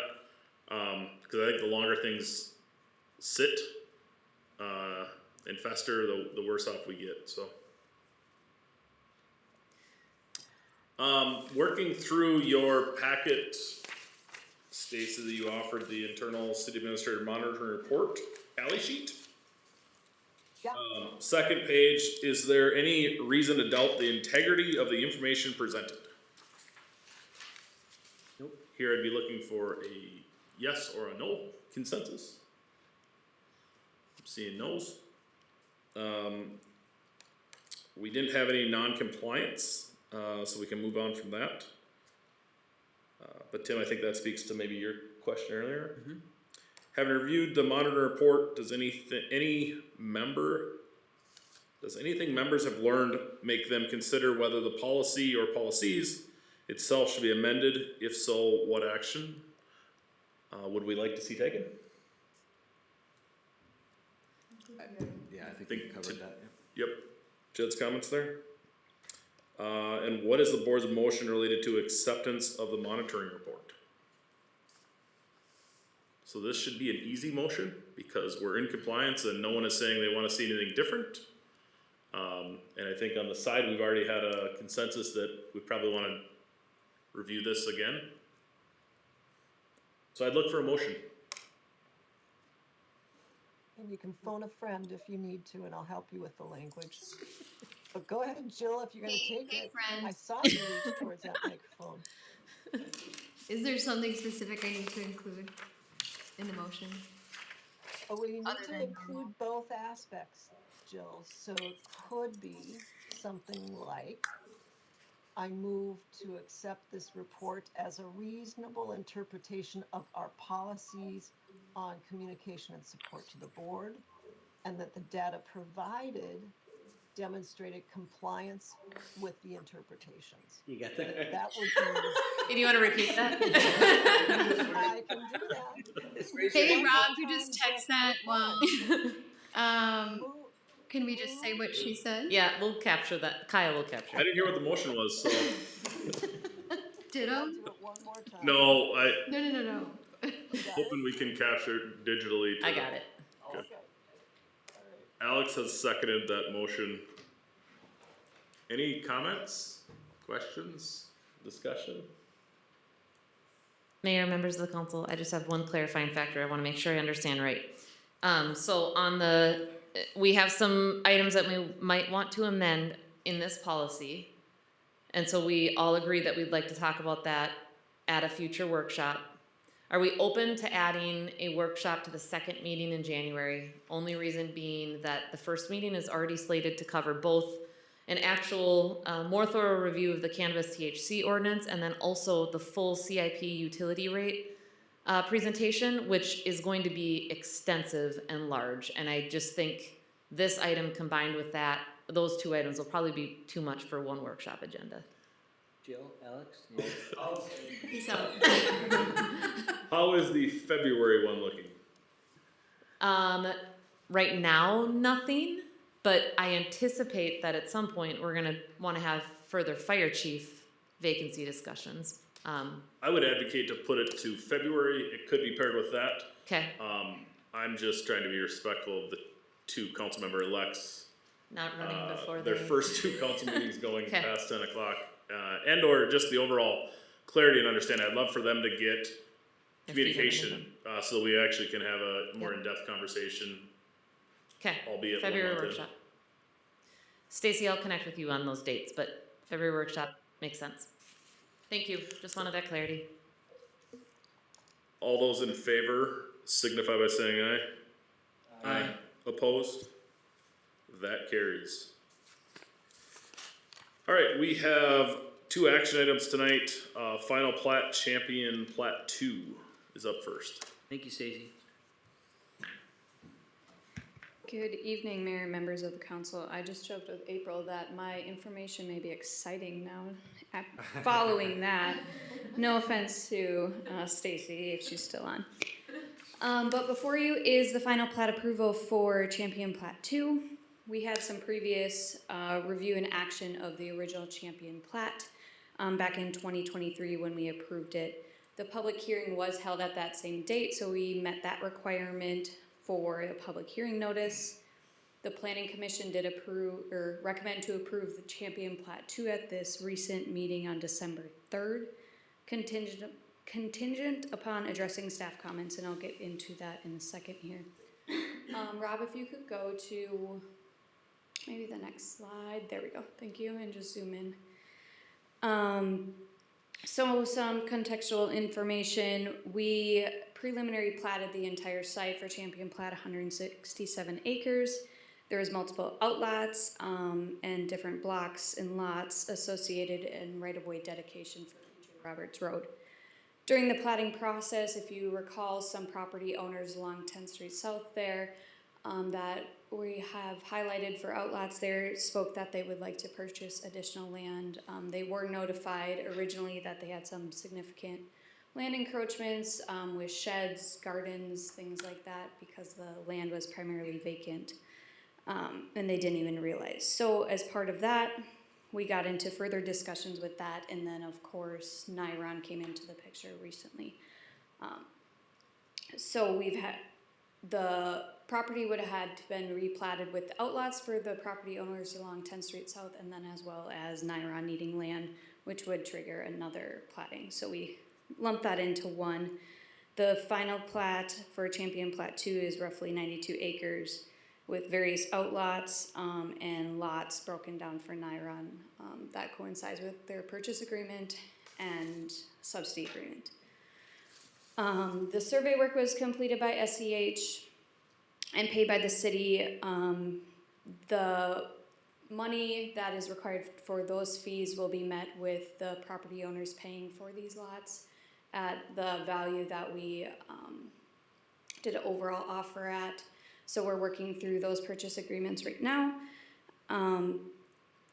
That hopefully will get those finalized, and then Niron Magnetics will be part of that different purchase agreement.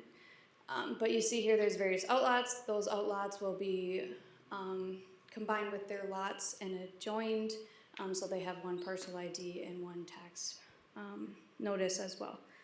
Rob, if you could go to the next slide. And then down a little bit. So there's 4 actual lots that are tied to Niron Magnetics. Their primary one is that Block 1, Lot 2. That you see there, that is roughly 40 acres. There's significant wetlands that Niron is aware of. Those have been, those were preliminary platted in the original plat, and then we did establish the wetland buffers per ordinance. As you can see there, Champion Street is a dedicated right-of-way, so future access for that property will be via Champion Street to County Road 1. There's also access is granted for the property, the lot at the top of your screen there. And then if you go to the next page, Rob, please. Sorry. Lot 3, Block 1, that's a dedicated access onto 4th Avenue, and then Lot 4, Block 1 is there's an access for future Roberts on the bottom of the screen, and then we show Champion Street as well. The purchase agreement requires the property to be replatted with Niron, and then also with splitting up those properties, we had to do that as well. Without approving and recording the plat, we wouldn't be able to execute any of those purchase agreements, so this is a requirement of that. I just wanted to highlight that there is still additional property. Rob, if you could go to the first slide with all the colors. There is additional land that we still have for sale. On the west side of 4th Avenue is approximately 14 acres. And then we have acres, the bottom of the page there, that is residential. And then we have some other acreage in the blue, the top there, where potential Niron expansion and or public works expansion in the future. With that, I'd take any questions that you may have with the plat and go from there. Any questions for Carrie on the Champion Plat 2? Jill? The access point on the Niron plot off of County Road 1, that's already been approved by the county. Yes, we did have a meeting with them last week, I believe. Initially, their comments were that there wasn't a granted access for that, and we understand that we will try to route as much traffic to 2nd Street. However, we didn't want to limit that property by only having that one access. It's a large industrial lot that in the future they would have a granted access on a County Road 1, but they don't have plans to utilize that right now. But from a planning standpoint and development standpoint, limiting it to one access is rather tough. And then it would be a city dedicated right-of-way, city street. So making sure that that accommodates their development as well as our planning. Great, thanks. Any other questions? Carrie, lot 3 at the top, I know there's some encroachment there from the manufactured home park. Can you hit on that at all? What are we doing there? Yes, I can. It's hard to see in here, but it is a different lot. If you zoom in really far, it's not even in a color. It's right north of that. Yep, thank you. That isn't part of any of that. We do anticipate that the mobile home park will purchase that and or come to some agreement, but they're having other legal issues right now that I think are land encroachments were pushed back. But we still are working with them to purchase the property and or move some of their mobile homes, sheds, gardens, and the various. So that's still a work in progress. And I guess maybe my question on it is, what's being asked is for us to approve Champion Plat 2 as shown. And we're gonna approve lot 3 as a standalone lot. In the future, if they don't want to buy that, do we then go back and combine it with lot 2? Yeah, that's part of the original Champion plat, so there would be no, tonight's decision wouldn't have any effect on that. Okay. And we can always combine it with the other lots if they would pursue that avenue. Okay. Thank you. Council, any other questions on Champion Plat 2? Seeing none, I would look for a motion on Champion Plat 2. I'll make a motion to approve. There's a motion to approve. Is there a second? Second. Motion and a second. Any further discussion? Seeing none, all those in favor signify by saying aye. Aye. Opposed? That carries. Second item is 2025 fee schedule. If you'll recall, this is a carryover from last meeting. Yeah, intend on being brief, so good evening, Mayor, members of the council.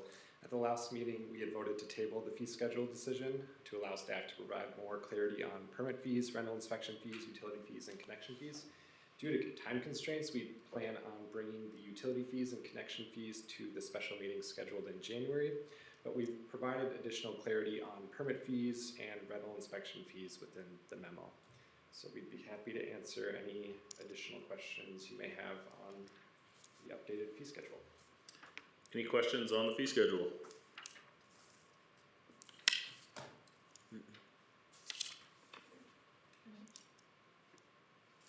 Only one I have is, I brought it up last time, is that rental license. I feel like we are charging for something that we are not providing. And right now we don't have a plan to provide it. So I remain opposed to that. And would like to see that brought back to the 2023 level until we get to a plan where we can then offer that additive service, which is an annual inspection. My understanding on it is the That has already gone out, and so I was told last meeting that there's not really an impact if we were to do that. And so that would be my desire, I guess, is to move it back and have the flexibility to move it, adjust it again, should we get a plan to do annual inspections. Mayor, or Brandon, I can Chief, offer some why don't comment you on take that one? Yeah, I agree it needs to be adjusted. I think what we decided to do is leave it, it doesn't get built till September, and make sure we bring you something well before then that's adjusted, not only to necessarily reduce fees to those property owners, but clean it up. The current model that was approved is overly complicated, it didn't need to be, and it also takes a ton of staff time to try to, we have it in this stage, like first property this, second property this, so there's room, and we've gotten that back from property owners that get back to billing, like, why is this so complicated? So I think we can come up with a model that's less complicated, reduces fees, and honors what we're doing. The single occupancy rentals were never increased since like 2010, so we also don't want to roll all the way back to there and try to find that happy medium, but we'll bring you something before that next billing cycle in September. And That makes sense. And we didn't want to completely roll back and then bring you another one that's a little different as well, so. And to add, all those rental licenses or permits have been paid for the year. So not only have they been billed out, but they've been paid. So that makes it a little more dynamic. Any other thoughts or comments on any of the 2025 fee schedule? When it comes back, I obviously won't be here, but I know last meeting I mentioned that I was in support of, if we don't roll back all the way, making an adjustment to, as the mayor stated, just being fair to what we're providing. Yeah, I guess, is there a reason it has to be in September and not part of an annual fee schedule or review? Rental license? The billing of it?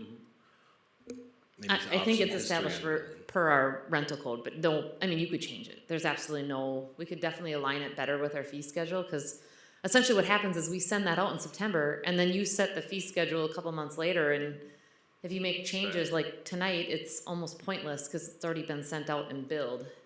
So we could definitely make that adjustment. We should just clean up that ordinance altogether. Yeah, it definitely needs cleanup. And the only other reason I could think of, so inspection season inevitably ends up over the winter months. So it kind of coincides with people paying in September, being billed, and then we begin the inspections after that, and they go until about March-ish, when they usually wrap up, so. We could also change it because I believe in the past that was accommodating mailing out those notices, and after this year, hopefully those won't have to be physically mailed out and received in the mail. So maybe that time frame could be shortened too, but that's all something to determine. Totally. And there is, I mean, to the credit of getting more of these done, kind of related to the discussion later on tonight, of me committing some of my staff to help with that, and I can answer more questions about that, to catch up on those and be in a better spot on them too, so. Yeah, I'm just trying to think through procedurally how we would go after this in 2025. Any amendment to it in 2025 will require a public hearing and the whole process, because we're gonna amend our fee schedule or one item of it. Correct. If we, yeah, and so I understand that it's been paid already this year. And Mayor, maybe kind of complicating that is that it's been billed this year and paid by roughly 80 to 85% of the people, but some people haven't paid. So then if we roll it back, and the people that haven't paid are gonna have an argument to then not pay the rates that everyone else paid. And it definitely speaks to cleaning it up. Mayor Fitzum, I wonder if we're gonna have to amend this fee schedule no matter what, because of the utility rates. And that will come forward in February, probably? Not to put you guys on the spot on a timeline, but like, does that give you 2 months, like, by that time, and then we can do them both at the same time. Let's do the rental licensing And I have an intended new ordinance to add that I think we could do Tie it that all cadence together. all and do the public hearing for all of those at the same time, if that would work. Colts, any other thoughts on it? I'm just stuck, on principle of, hey, we're charging for something, it's our second year of charging for it that we're not providing, and so on principle, I'm challenged, but I don't know if anyone has other thoughts or ideas of how we.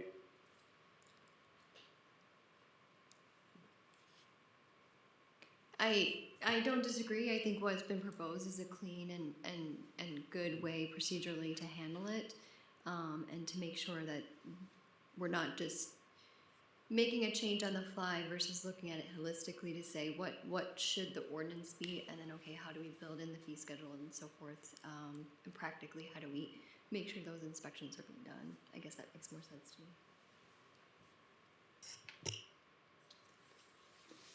Is there a way for us to move this to the next conversation with the water and fee schedule as part of that conversation? Yeah, that's what I was thinking. Like, I think let's tie it together with the utility rates and that holistic, because we're gonna have to amend for those anyways, so. That gives you guys some time to plan a little bit. I know they've been working on it already, but.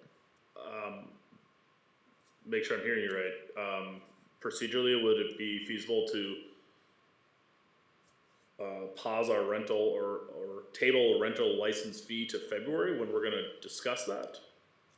Essentially, what we're doing with the utility rates and what you'd be doing with this is just approving it as is, leave everything as is, which is what you're doing on the utility rate side too. We're not gonna adjust those rates until you go through a more thorough discussion on them in January, and then we'll make amendments then. Understood on the utility rates. I think tonight we want our action to be tabling utility rates. Otherwise, in February, we're gonna have to call another public hearing specific to utility rates.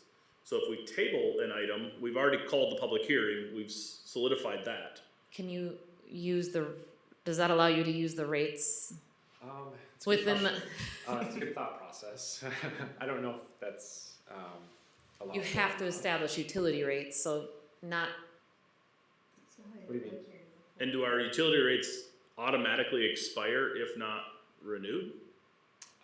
No, if utility rates are not changed, then we just bill out utility rates as they were the prior year. Which would allow Then us we to could do then table. table Yep. those for a February discussion. We've already met our public hearing and gotten feedback. It allows us to act in February on those procedurally wise. And you could add rentals on that. Yeah. Yeah, I think that makes sense. Council, before I make that motion, is there an understanding of it, I guess?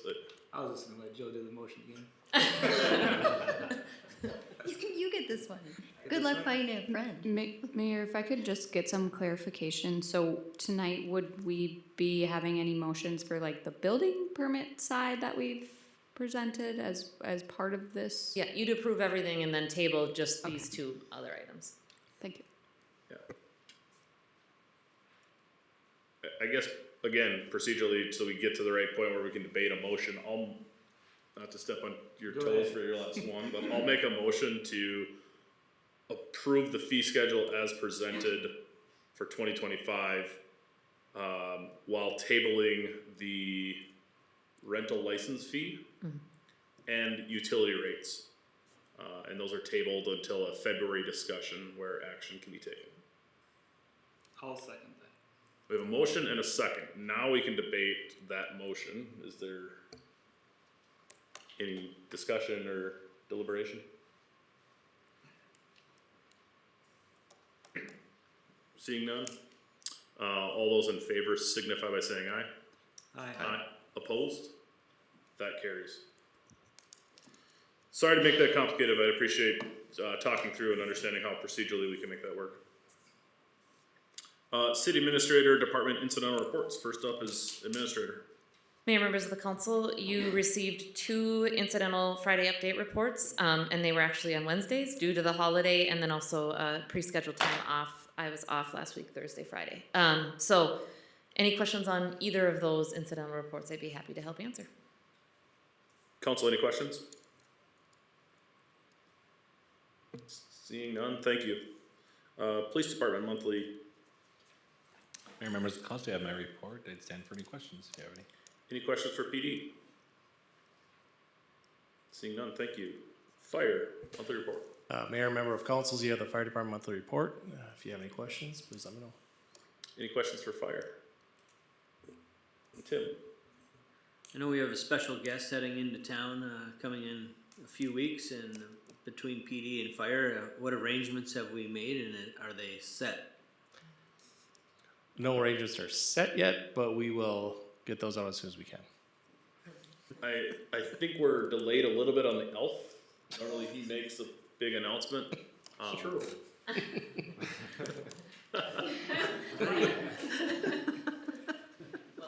Yes, we will get something out. Okay. Public Works, Engineering. Mayor and members of the council, you have a report. I would like to highlight one milestone with the Grizzly flood conveyance project. We did set the last section of the box culvert under 13th today.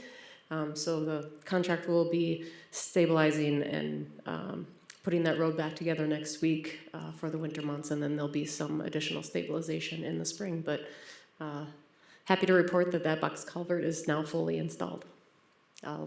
Happy to answer any questions you may have on our report. Any questions for Public Works and Engineering? Seeing none, thank you. Finance. Good evening. You have my report as well. I'd be happy to answer any questions you may have. Any questions for Finance? Thank you. And lastly, Community Development.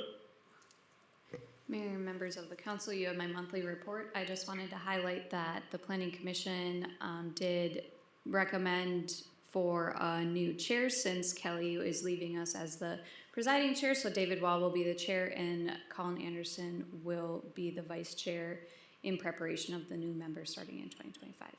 Any other questions? I'd be happy to answer them. Any questions for Community Development?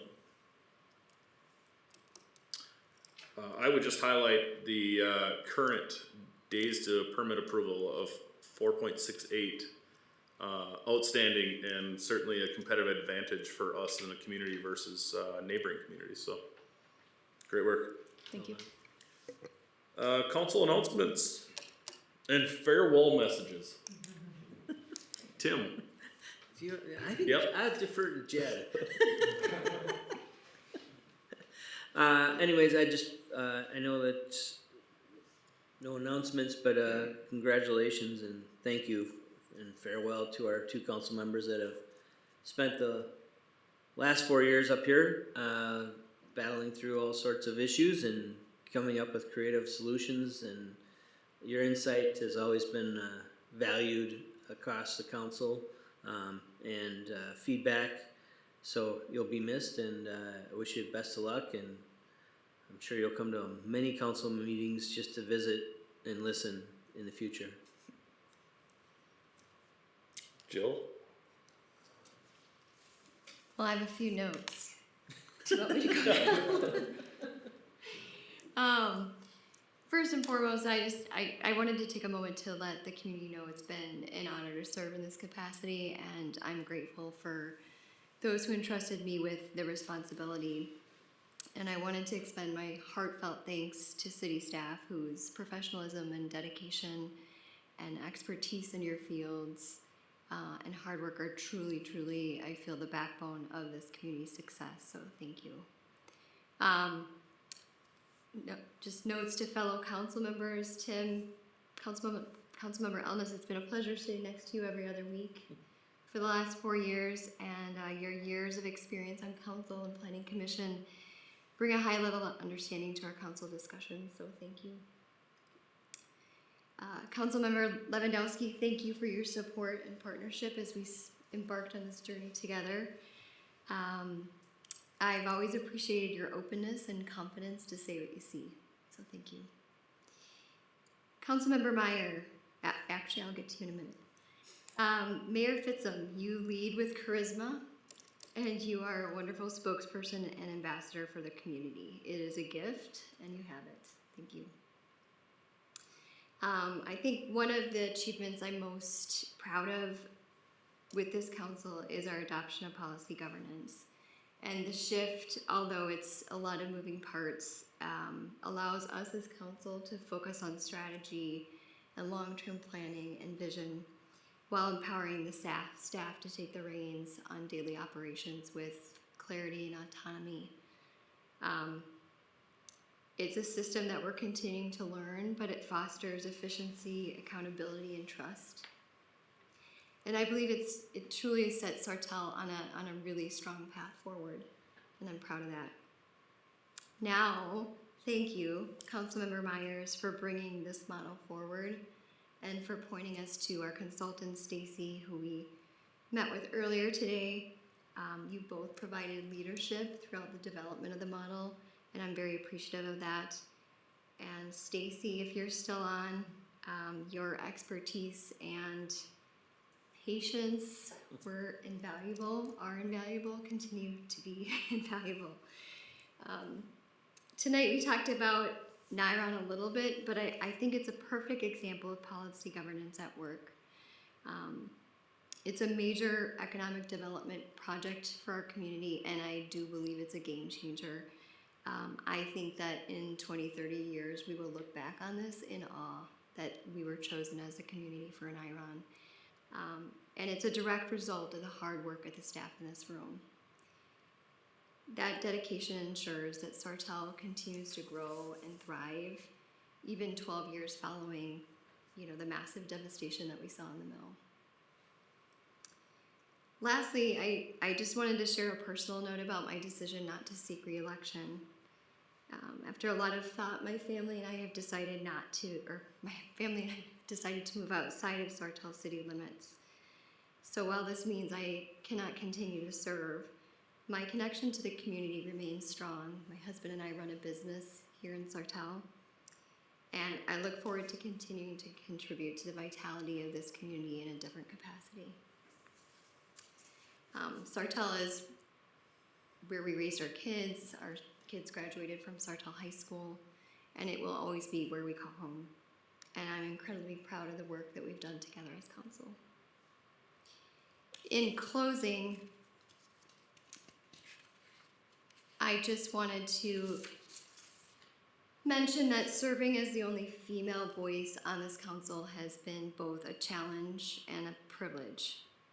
It gave me the opportunity to offer perspective that I hope has contributed to well-rounded and thoughtful decision-making. That being said, being the only woman brought dynamics and certainly moments of challenge. Those experiences have only deepened my belief in the importance of having diverse voices on council, and I encourage our city and its residents to continue creating opportunities for leadership that welcome and value diversity. Despite some challenges, I am optimistic. With policy governance as a foundation and the amazing people in this room, I truly believe our community is in incredible hands. Sartell's potential is endless, and I felt that the day we moved here 20 years ago, and I continue to believe that. And it's my hope that the shared values of collaboration and inclusivity will continue to guide us forward. Thank you. Thank you. I was hoping to go first. I'll go to Jed. It would come back. I would just say thank you. No, we don't always agree up here, and there's a lot of work that goes in behind the scenes, a lot to learn, a lot to move forward with, and so, truly the work that both of you do is service above self, and nobody takes this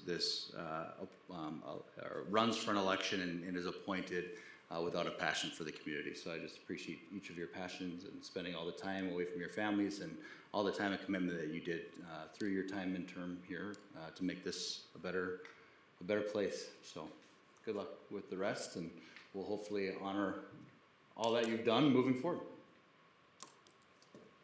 Comes to me. All right. I don't have a speech written up. I just have some notes. We'll kind of see where it leads me. Being someone that grew up in Sauk Rapids, last thing I saw myself doing was buying a house in Sartell, sending my kids to school here, and much less being on the council for the city. But as I set out on the journey 4.5 years ago, as you start knocking the first door, you find a purpose, a passion, and a love for the city that you live in.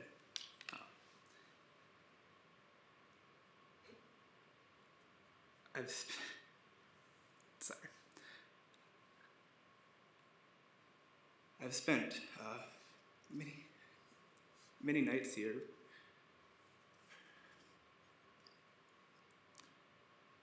rather. Said I wasn't gonna do this, but rather than being at the gym, at the ball field. And it's made it fun, enjoyable, and it's made the 4.5 years go by fast. And it's because of the people in this room. That's from John, Lisa, the Public Works team, April, Hunter, John Halter when he was with us, Scott and Carrie, Chief Silliard, Chief Schreiner, Chief Hughes, Chief Sadler, Kudrowski, and Chief Dingman, Rob, Nikki, and then last Anna. You made this easy. A lot of comments I'd get from the community is, why would you do that? But I've been the lucky one to get to do it. There's many in this room that if they cut their finger, I think it'd bleed blue and not red, because you care deeply about the city. To the citizens, it's the true honor on election night to know as your name that they supported and they followed. And I've truly sat in this chair trying to make the best decision for the people of Sartell and helping this city move forward. What I ask of the citizens is to be vocal. We've had many neighborhoods, Bridgeport, Huntington, Westside, that have came in here and have changed our decisions based off their opinion, and they know best from their community and from their neighborhood what needs to be done. To be involved, not if it's coming to council meetings, if it's going to school board meetings, going to different activities, to be heard. Don't let the loudest majority be heard, or loudest voice be heard, but let the majority of what the decision be for the city be heard. Last, to my family, other than my family, I've probably spent more time with you guys than with anyone else, so you've made it enjoyable. My wife already has plans for me next Monday, so my days will be filled. And like I said, I'm excited to spend Monday nights at the baseball field, in the gyms, and with my kids. When I came on council, my youngest was a newborn, and now he has his last night of preschool next week, and he'll be in school next year, so thank you.